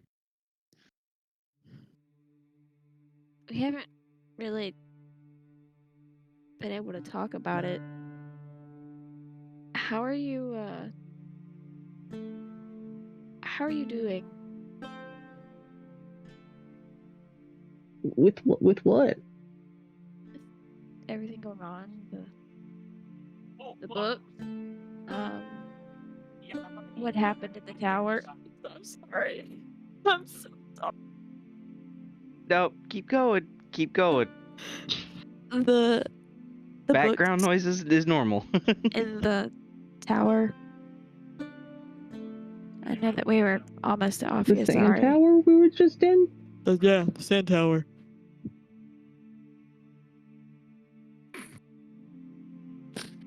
I'm trying to drown out the background noise. I'm so sorry.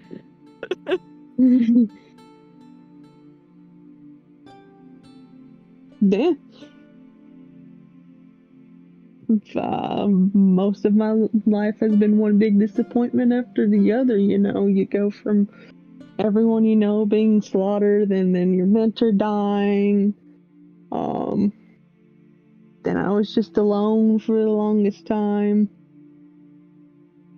You kind of learn to just expect the worst. Then the worst happened. But I guess it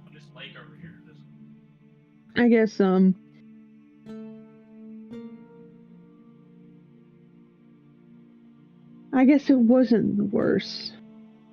If I had to choose between losing Alfiasari or losing you, I would choose losing Alfiasari every time. I'm just glad I had that diamond on me. Me too. You're like the one person who hasn't left. Guess what? You don't have to worry about that. You're stuck with me as much as I'm stuck with you. I got you for 3 whole minutes. I'm sorry. Did Nim just try to make a joke? Oh wow. No, that was Bug stepping out. Had a whole movie Did you moment. just Macho Man Randy Savage us? How dare you? How dare you? Minutes. 3 whole minutes of You're later. going nowhere. Bonesaw is back. Bonesaw is ready. You know how long it took me to realize that was Macho Man Randy Savage? I found that out this week. This week. Oh, you sweet summer child. And I've seen that movie a million times. And I was like, I wasn't even watching it. I was just listening to it. And I was listening to it in my brain. But anyways. All right. So, yeah. No. Anyways. Wow. And this is Rottweiler talking. Y'all meet my sister. She's special. They never told me who Ed was, though. Yes, anyways. she's special Ed, all right. I'm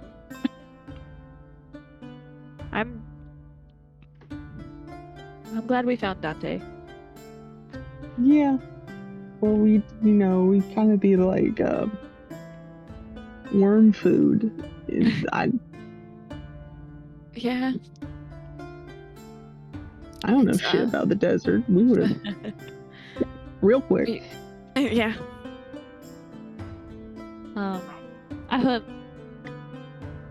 Hopefully we take care of what we're taking care of now, and things are settled down by that point. But I'd really like for all of you guys to meet my family. Then you could meet my Dante. I'd like My that. oldest brother. My dad is a total nerd. I kind of get it from him, but You don't say. be... Let's look at this tower and go get a drink. All right. So at this point, you guys have kind of wandered up to the base of the tower, and you're kind of just looking up. It's made of just rough stone and plaster at the top. There is a clock. You hear it just clicking away.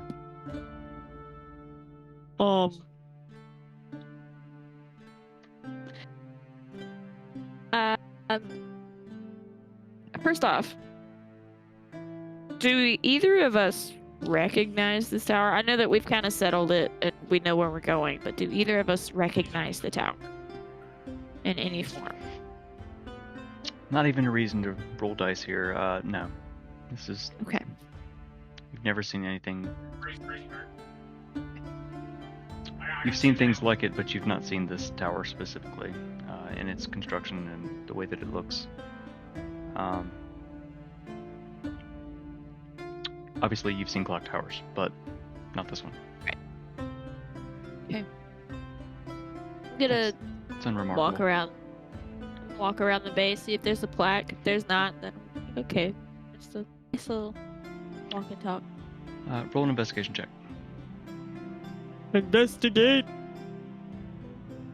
I would like to investigate, please. That's a rock. That's a fancy rocker. This tower's made of rocks. Yeah. Yeah. Alright. You kind of walk around and you look, and you appreciate the tower for what it is and what it represents. Just the clockwork nature of it resonates with you, but you don't learn much else about it. The two of you kind of, after you circle, you head back to the tavern. It takes a few minutes. In that time, Dante. Yes. What are as you and Gil are drinking and have had your moment together, the Gleeman is showing out. And surprisingly, Gleeman. surprisingly, Dante, you've never seen the Gleeman this way. He is in performer mode. He seems like an entirely different person. He's smiling. He is putting on a show. Let me put his image back up here. His multicolored cloak, he's flourishing it as he plays his, I forget what instrument he has. I'm gonna say a lute. As he plays his lute and sings his songs, he's just his charisma and his energy, just happy, positive. He's putting out into this small, little, raggedy, dirty tavern. He is just filling it with happiness, and you feel it. You feel it affecting you too, even after some of the rough thoughts you went through after talking with Gil. Like, you're kind of tapping your foot, and you're feeling a way that you probably haven't felt in a long time. And as you're kind of like bebopping, tapping your foot, Nim and Reed, you guys enter. And as you push the door open, just a cacophony. I don't have any ambient noise for this. I didn't plan for this. Just a cacophony of noise hits you, of just rabble-rousing, and you first you see the Gleeman. It's hard to miss him with his colorful cloak, just in his white hair, beard. Hear him singing, and you guys have seen this before, but it's been a minute. It's been several weeks, I guess, at this point, in White Mall, when you were trying to barter down your rooms at the Frostbloom. You guys all kind of danced, and Einar and the Gleeman sang. Just the energy as you walk in overwhelms you, and you all feel a little happier, and it's a strange feeling. It's not something you felt in a while.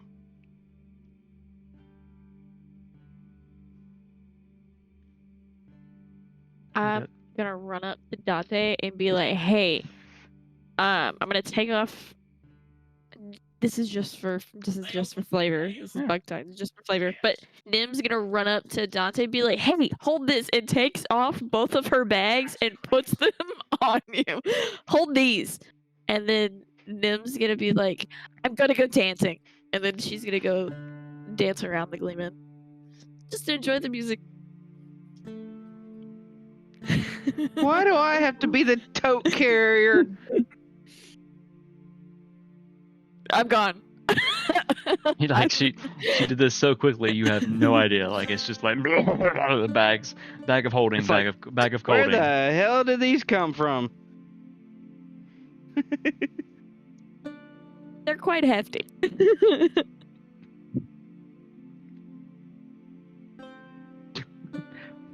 I was gonna say I was starting to see double. Yeah. One Nim is more than enough, but two. Sorry, it took me a second. My God. You're good. So I guess I'm holding a bag of a holding. Two. I put it like around your shoulder. It's like crossbody bag. It doesn't have a shoulder strap, so you know. She pulls one off and puts it on you. Then she pulls the other off and puts it on you, because she has two. She has a of holding and of colding. One's a refrigerator and one is just deep. You were there when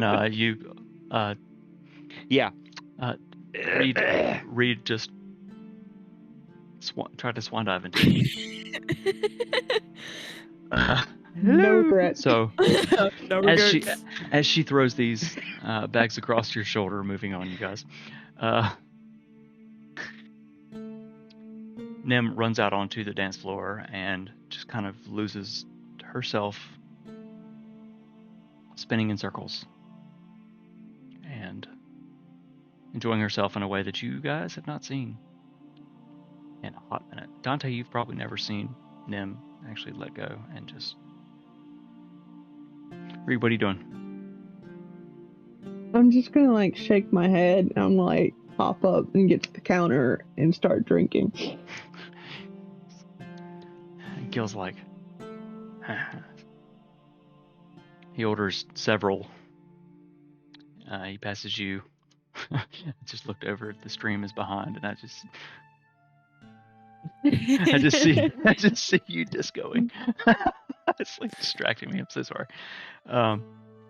Gil orders several bad. drinks, and he passes them down the bar to Reed and to Dante. And he grabs a few himself, and he's like, "I'll be back." And he runs off, like holding all of these drinks. You see he passes one up to the Gleeman on stage, who just downs the whole fucking thing immediately. What a beast. He offers one to Nem, who's just kind of, just vibing. She'll take one. She's vibing so fucking hard, and she takes it, and not her usual drink of choice, but Gil kind of wanders back and walks past Dante, and he sits up on a stool next to Reed, and he's kind of like,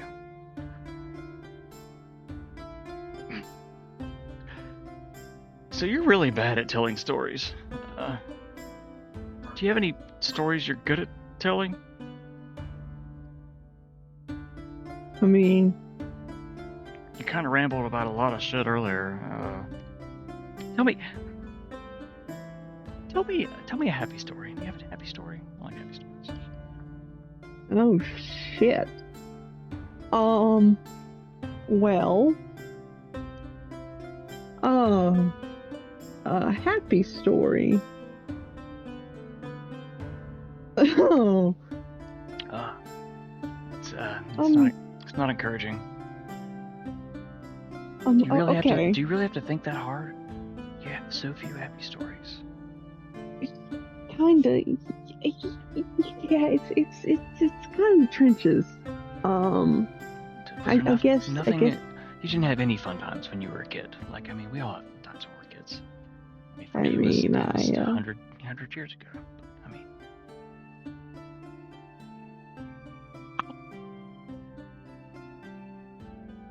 I mean, I guess when I learned after, my people got slaughtered, Oh, yeah, that's not my mentor. That's a bad start. That's a real bad start. No, I swear. Okay, it gets better. Okay, let's start again. Leave that part out. Leave that part out. Just start right after that. So it's good right after that. It's good right after that, right? It gets better. Oh God.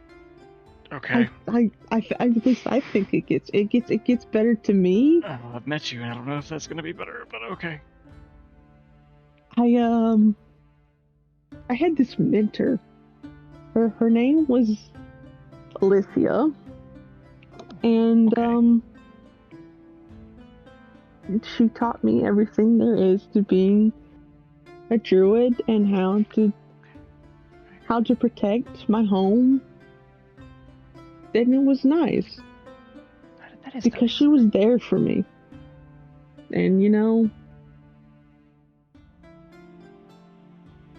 I felt empty at the time. I know it sounds bad, but life is a mixture of ups and downs. Yeah. You get good and you get bad. And we had fun times. Like we just turn into wolves and we just chase fucking shit in the woods for no reason. Yeah, that sounds like fun. Seeing how many. Wait, did you say wolves? How many? Yeah, I can turn into wolves. I can turn into. You saw the ape. You should talk to him about wolves. I have some. It's a work in progress. We keep getting into situations. Okay. Yeah, that sounds just running free. Yeah, it was nice. Sounds very nice. I guess I felt like I was running from that. But I meant these weirdos. And I hadn't felt that same thing in a while. But then we were in this really shitty town, an even shittier bar slash housing thing. But we had to we kind of had like to barter for our room because the innkeeper, who actually turned out to be like a really good friend, we became really good friends. Okay. He was like, Good, "You gotta pay like okay. 500." Okay, you're getting distracted. You should. Okay. At this time, Here, we're back in. You're getting confusing. at this time, Nim's gonna run up from the dance floor and like sit down at the bar and like ask for Sweating. another drink. Just sweating. Oh. Yeah. I'll have another. What are we talking about, Barkeep guys? was like, I'm trying to tell him about how we performed at that shitty bar in White Mall. Bronx Blue. Yeah. That was fun. I hadn't felt that in a while, even though I'm not very fond of dancing, but I was with you guys, so I didn't mind it as much. Yeah, that sounds... You got... I wasn't sure about you guys, but you guys seem cool, I guess. We've been traveling for a while. By a while, I mean like a month. I can tell you guys stink. Is there a bathhouse nearby? Bathhouse? I mean, you can take a bath. Take a bath at my house. I mean, That's fair. Where you guys staying tonight? You guys seem like we've been drinking. Like, where you guys staying tonight? I mean, have a cottage. You can stay with me. Okay. Cool. I've got a place for you guys to stay. That's fine. I hope you're a snuggler. Hee hee hee hee. You can't stay in my room. I have a guest room. You guys can figure it out. Come here, Nim. Let me snuggle you. I'm glad you guys have each other. What's wrong? It's interesting hearing your stories. After meeting you, you guys seem like fucking wackos, but I gotta say, it kind of makes sense to how you're wackos now. I'd probably be pretty wacko too. I've lived here my whole life. I've never left.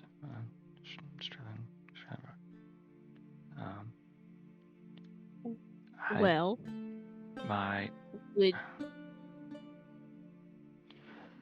go ahead, continue. I'm sorry. It's okay. My uncle, he and I were close. He left. He's in Wenkam, actually. You should look him up. He said, "Fuck this town," and he left. And I was like, "What's his name?" Fuck, what's his name? I have it somewhere. How dare you? Can't exactly look him up.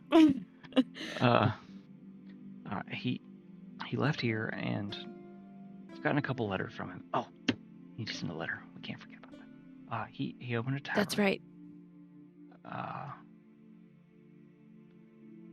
It's Uncle Baltar. Baltar? Yeah, Uncle Baltar. Okay. He looks a lot like me, but older. He has a beard. Okay. Okay. He has a tavern and inn. Like he doubled up. Like, yeah, he doubled up. It's called the Apple Steep. It's near the port. But yeah, he left when I was about 10. So he'd already kind of showed me stuff and things and taught me. He got me started, and it's helped me find what I love. That's why I'm an artificer. That's why I build these things. But he left, and then Dad died, and Mom's always been dead. And I've been alone a lot, and it's sad. Sorry. Supposed to be telling happy stories, but yeah. So I'm Gil, Well, and I'm trying not to be sad. well, Gil. I know you're busy. Why don't you come with us? So I'm really excited to build the thing. It kind of looks. You see him thinking, let me try to build this in my shop. And We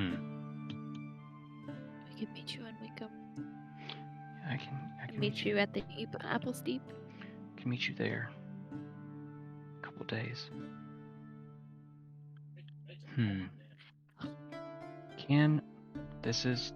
I know this is a big ask. I noticed your bags that are draped across Dante. Tonight, can I borrow your bag of holding? Tonight? Yeah, you guys will be asleep. I'm not going anywhere. Can I borrow it? I'm not gonna take anything. Borrow it. I'm not gonna take anything out of it. I want to make one for me. That's. Oh, you're gonna make one. Yeah, Oh, okay. I make stuff. That's It- kind of what I do. Like, if I can, ooh, bag of holding, boom. I won't take anything out of it. I won't take anything out of it. I promise. Okay. I promise. I want to borrow it, and I want to make one for me, and then start making the thing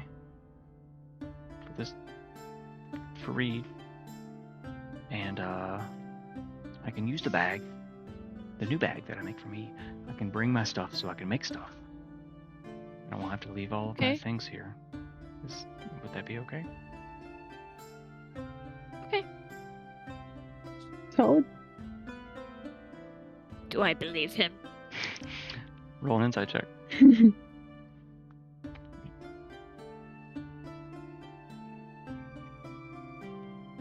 Not bad. Not bad. Not bad. Oh no.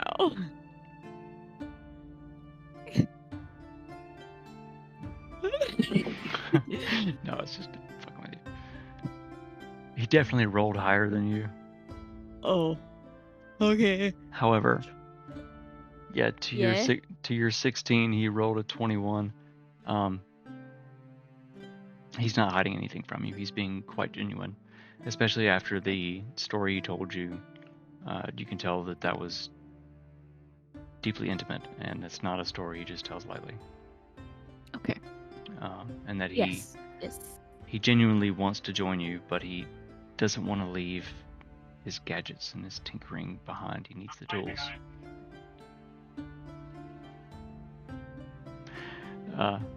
He needs his tools if he's going to keep doing what he loves, to bring it with him.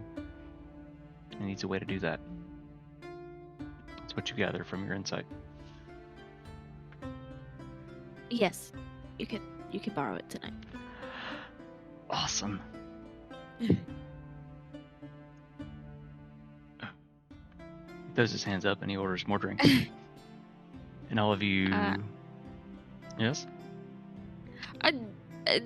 Since we're telling some fun stories, Nim's gonna tell some story about her growing up in Cog Spring and like sneaking into her dad's workshop and like causing trouble with her brother, Lucian. He's just causing some trouble just to tell him a story. Well, tell the story then. Oh, On the spot. So okay. it makes it And fun. scene. Make it. There's a story about stuff and things that happens and it's over. That's a great story, right? We're born, So- shit happens, we died. As she's telling the story, she's gonna ask for another drink. So whenever I was young, Drinks. In my family, besides my dad, I'm the only magic wielder. So I spent a lot of time studying as a kid. Kind of lived in a library most of my days. I could tell you're a nerd. You're just a nerd. Yeah. Okay. Yeah.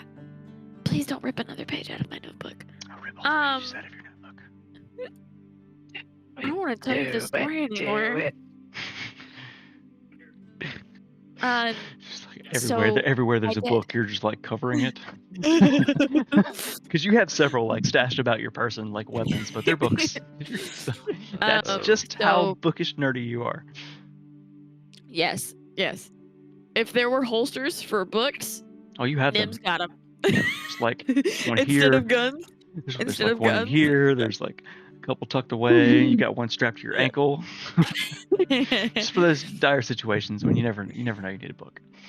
So whenever I was a kid, I lived a lot of time in the library. Whenever my dad wasn't teaching me, Bye, Felicia. probably internet. Ruh-roh. I'll continue if you want me to. No, go ahead. Let me just take the icons off. There we go. Whenever I was young, my dad, and whenever he wasn't teaching me anything arcane, he was in his workshop. He's a tinkerer too. He builds these constructs. He has all my life, and we have a lot of friends that are machines. That's why I was kind of interested in your clockwork device. Anyways. That sounds awesome. Wait, you told me. I wrote it down. It's at home. Cog Spring. I want to go there. Yes, I want to go there. Okay. Maybe we will. Maybe we will. Okay. But my dad, whenever he gets in the zone, he kind of gets really in the zone. So my brother Lucian and I decided to plan a prank on him. And we set this little thing in one of the constructs that he was working on, that whenever he would lift the back plate, it would like shoot out like magic confetti. And it was really cool. And he did it. I bet he didn't like that, did he? No, not too much. But he did laugh. But no, I had to do lines for a week. So what lines did you write? Do you remember them? I will not mess with fathers. I will not. You had to write them 1,000. You probably had to write them 1,000 times. I'm sure you remember. Yeah, I will not manipulate my father's work in his office, and I am no longer allowed in his workshop. Did you learn from your lesson? I did, but it's a good story to tell. Yeah. I spent a lot of time reading. I didn't get much time with my siblings because of being the only one with magic. Whenever we did get to hang out, Lucian and I were the closest. We're the closest, but we didn't get much time like that. But whenever we did, we made the most of it. Yeah, I don't have any siblings, so I don't know what that's like, but I have 3 older siblings. Wow. And if we get to, and she's gonna stop and she's gonna turn to Reed and Dante and say, "You need to know this too. I have 3 older siblings. My oldest is Dante. That's awkward. The second oldest is Lyra. And then the youngest before me is Lucian. And then I am the baby. And then my mother Morgana and my father Valen.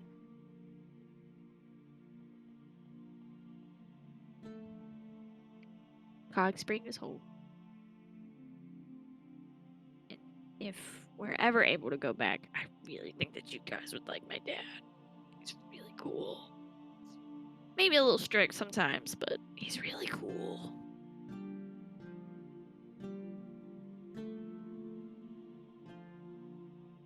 But yeah, we have a few things we have to do before we can go to Cog Spring. There's some important things that need to be taken care of, and I need to make it by the magic schools. Yeah, so you said you're trying to do that. How many have you been to so far? Just one. Just one? Yeah, we get almost there, and some hurdles pop up, and I have to make a getaway. So You've been to one. How many are there?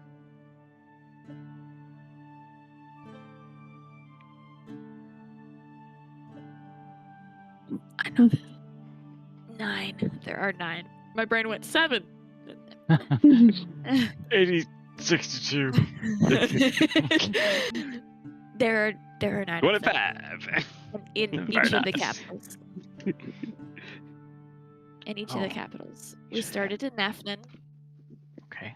And I sailed from Cog Spring to Balan to try to get closer to Herrick, but some things happened. I'll say that. This is actually between Balan and Herrick. It's where I met Reed. Oh. We were traveling on the road to Herrick.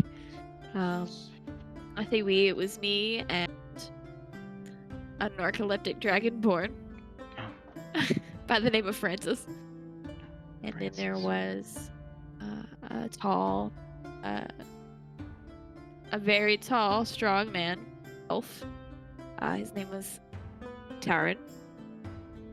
And then there was the very dashing Lord Xanderwolf. We were traveling on the road. It is a cool name. And then out of the woods comes Reed and Einar. Oh. Fuck. But yeah, as you can very obviously tell, Taran, Francis, and Einar are They're not dead. They're not dead. They're not dead. I don't They see a just- tall elven. Or the other one's the sleepy dragonborn. So I guess they're somewhere else, right? Yeah, they're out there, out and about. Anyways, it's before it gets too late, I guess. Can you show me to the guy that could deliver my letter? Oh yeah. All right. Hey Steve. Yeah. Okay. We want we need a round for each of us. I need a tab, and she needs to send a letter. Can you do? Okay. Cool. Thanks. He can send a letter for you. Okay, thanks. I'm gonna turn to Steve and I'm gonna take out my letter and hand it to him. This needs to go to Cog Spring. Cog Spring, got it. Okay. He takes it and Cog Spring, got it. You wrote all this shit on there, right? Not just a piece. It's not like a piece of paper. Like you wrote you wrote this in your notebook too. How did you get it out? While I'm sitting there, I will take it out of my notebook, put it in an envelope, as I rip it and be like, only I'm allowed to rip my notebook. Oh, I'm sorry. Okay, I got it. Okay, I understand. I got it. It's okay. I'm gonna make an envelope and then write everything down and then give it to him. Cog Spring. Cog Spring, got it. Might take a while, but all right. I'll get you beers and the tab, and I will get this in for you. Be right back. It's off, and he puts the letter in a cubby, from here you can see it says outgoing. You can see that. He gathers up beers and he comes back and he's like, all right. He puts the check in front of Gil and Gil's like, got it. Gil pays for all of your beers for the evening. The Gleeman kind of wanders back up, just like,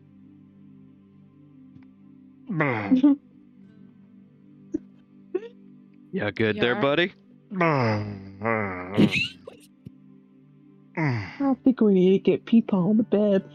he smiles and he kind of, his whiskers, like just, everything's kind of just happy twitching. No general stores tonight. It's the best night I've had in a while. Where are we sleeping? We're sleeping At his Gil's. place. Oh, we're going to Gil's. Oh, great. Okay. Are we going now? Let's go. And he kind of just stumbles out the front door. You see the door just fly open and then slam closed, and the Gleeman has disappeared out the front door of the tavern. Of the Bumpy Tree Tavern.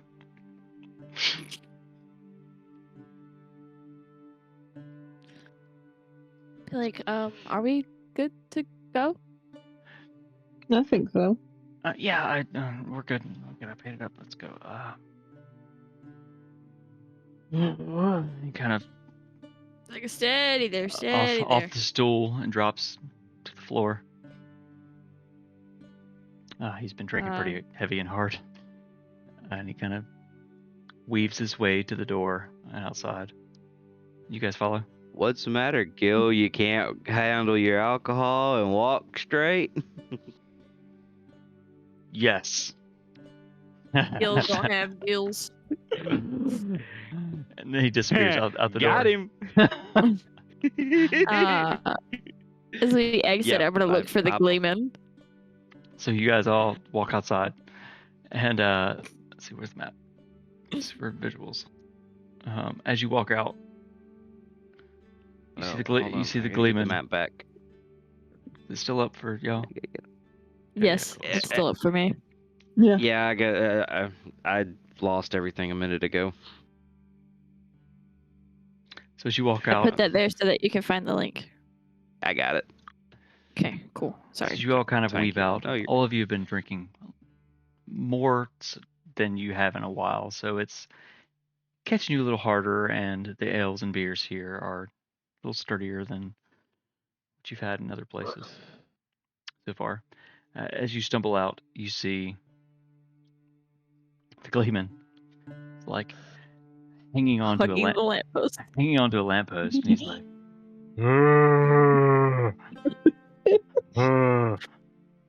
I'm okay. I'm not drunk. You're drunk. Fuck you. Leave me alone.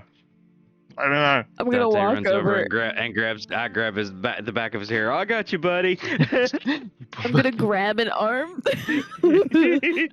Everyone gathers around him. He's like, "Ugh, fuck you guys. I love you guys." Oh god, what did I just say? And just across the ground. Why is it so chunky? Why is it so Everyone- spicy? Okay, so I know that Dante and Nim, you are assisting the Gleeman. Reed, what are you doing? I'm 3 feet tall. I'm not assisting shit. Okay, I'm just following behind, so you and Gil staying are, away from splatter. standing behind. Dante and Nim, I need you to roll a Constitution saving throw. Okay, give me just a second. Don't fuck this up.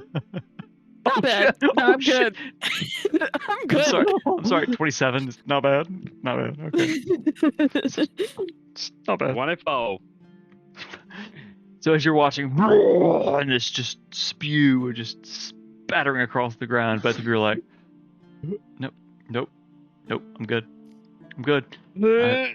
I've watched so many things be just torn apart by Reed and booty holes and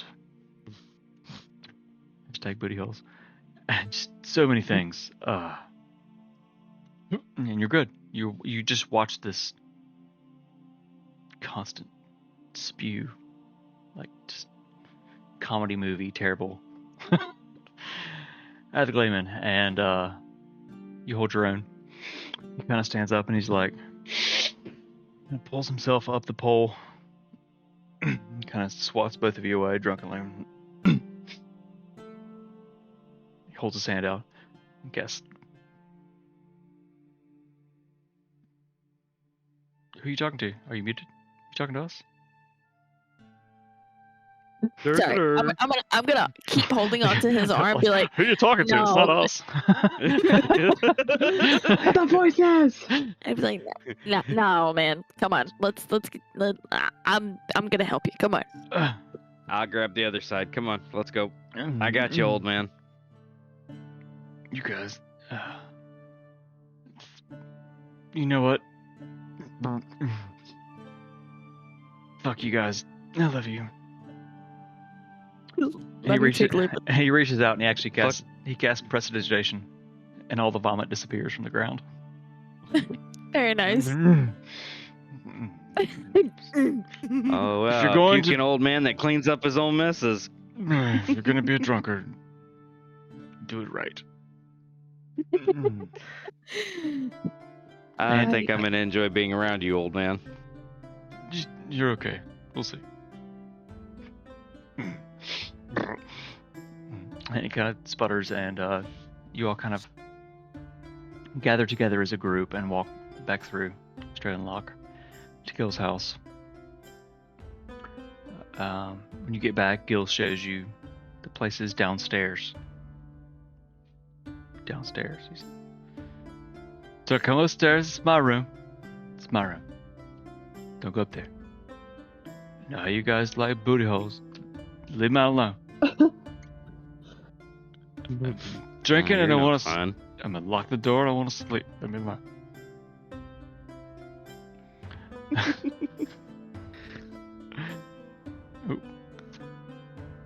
Whoops. So you guys, he shows you all where to sleep, and you all quickly pass out from a long day of traveling and fighting and drinking. In your respective places, you fall into. Are you muted? Are you trying to talk to us again? Keep doing it. I'd be like, before Nim goes to bed, she's gonna pull the notebook out, pull the tome out of the pocket, and clutch it to her chest. Okay. Anyone else doing anything specific before they pass out? I'm curling up into a ball. Dante, I'm gonna hold my locket out. I'm gonna hold my locket out in front of me, looking at it, and remembering how I saw Gil open it, and just kind of look at it and say, "So now I know how you work. What am I gonna do with you now?"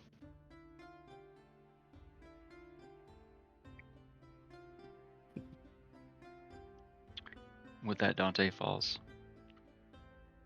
to a deep sleep, clutching the locket.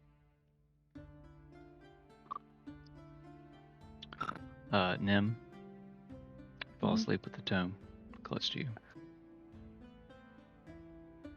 The Gleeman is just, he's on the floor. He doesn't give a fuck. He's got his robe pulled up from like around his back and bunched up. Just the colorful robe just under his head on the floor. And he's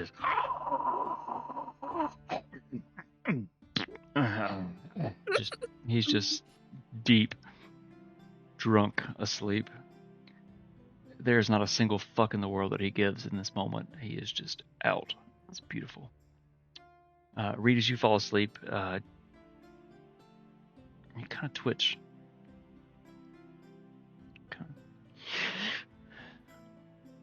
Things flash before your eyes, and you sleep.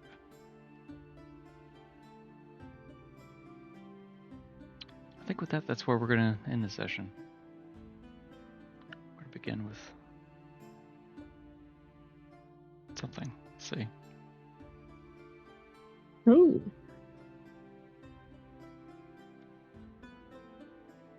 Why are you squinting? Why are you making faces? Me? Yeah. Oh no, the last companion we picked up on the road kind of tried to kill us, so I'm just. He's asking a lot of questions.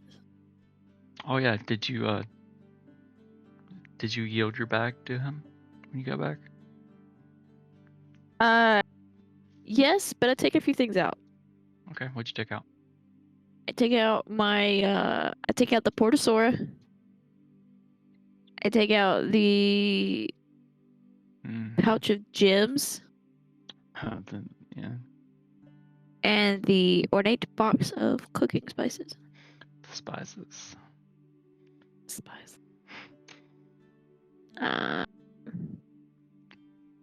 And my letter from the headmaster. Damn, you put like everything in your bag, didn't you? Huh? I guess that's good.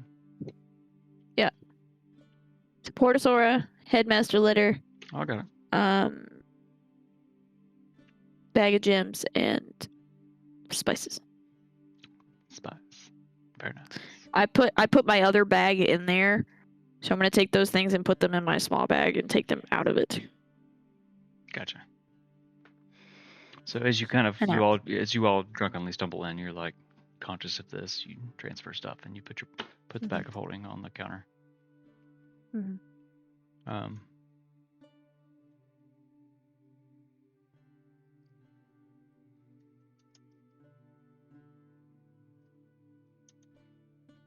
gonna have to bump our.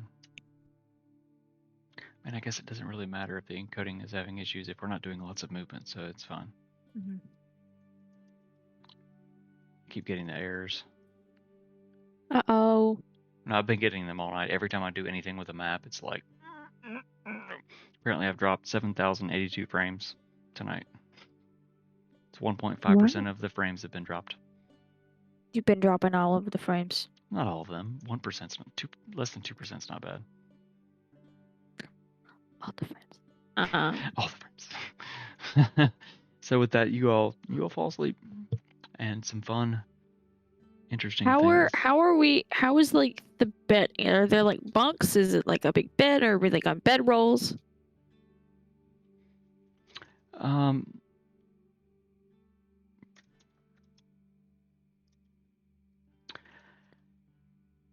There's a couch, and then you have your bed rolls.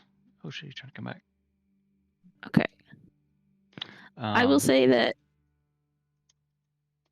dependent, you can make it however you want, flavor it however you want. I'm sleeping near Reed. Oh yeah. And she could decide to do this or not, but I'm gonna hold like one hand is clutching the book and the other hand's gonna be out to read. Aww. Like to make sure that she's still there. To make sure that she's still there. Like in your sleep, Put your hand back. Okay, so the two of you fall asleep holding hands. We're doing the otter thing, so they don't float away. I'm not alone. I'm not gonna float away. Except I'm like grasping her hand with both of my tiny hands. It's adorable. Dante is on the only couch by himself. Just. He's clutching onto Dante his is not necklace. having fun.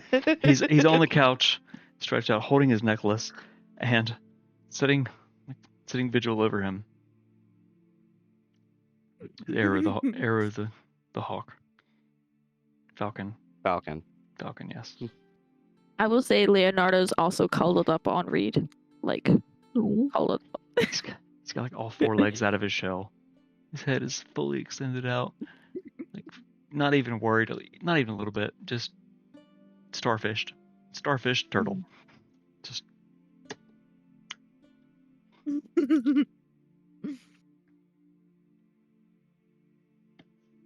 Okay. I think that's where we're gonna end this evening. So next Friday at 8, we will resume from here. Exciting. We started with an off week next, and it bothered me, and I'm glad that we get another session next week. Yay! Huzzah. Huzzah indeed. Upload some things to YouTube. I'll highlight some stuff that can be watched. Yeah, this was super fun. Always. Always, yeah. So, for now, see you next Friday. Next Friday. Is it Friday yet? Is it Friday?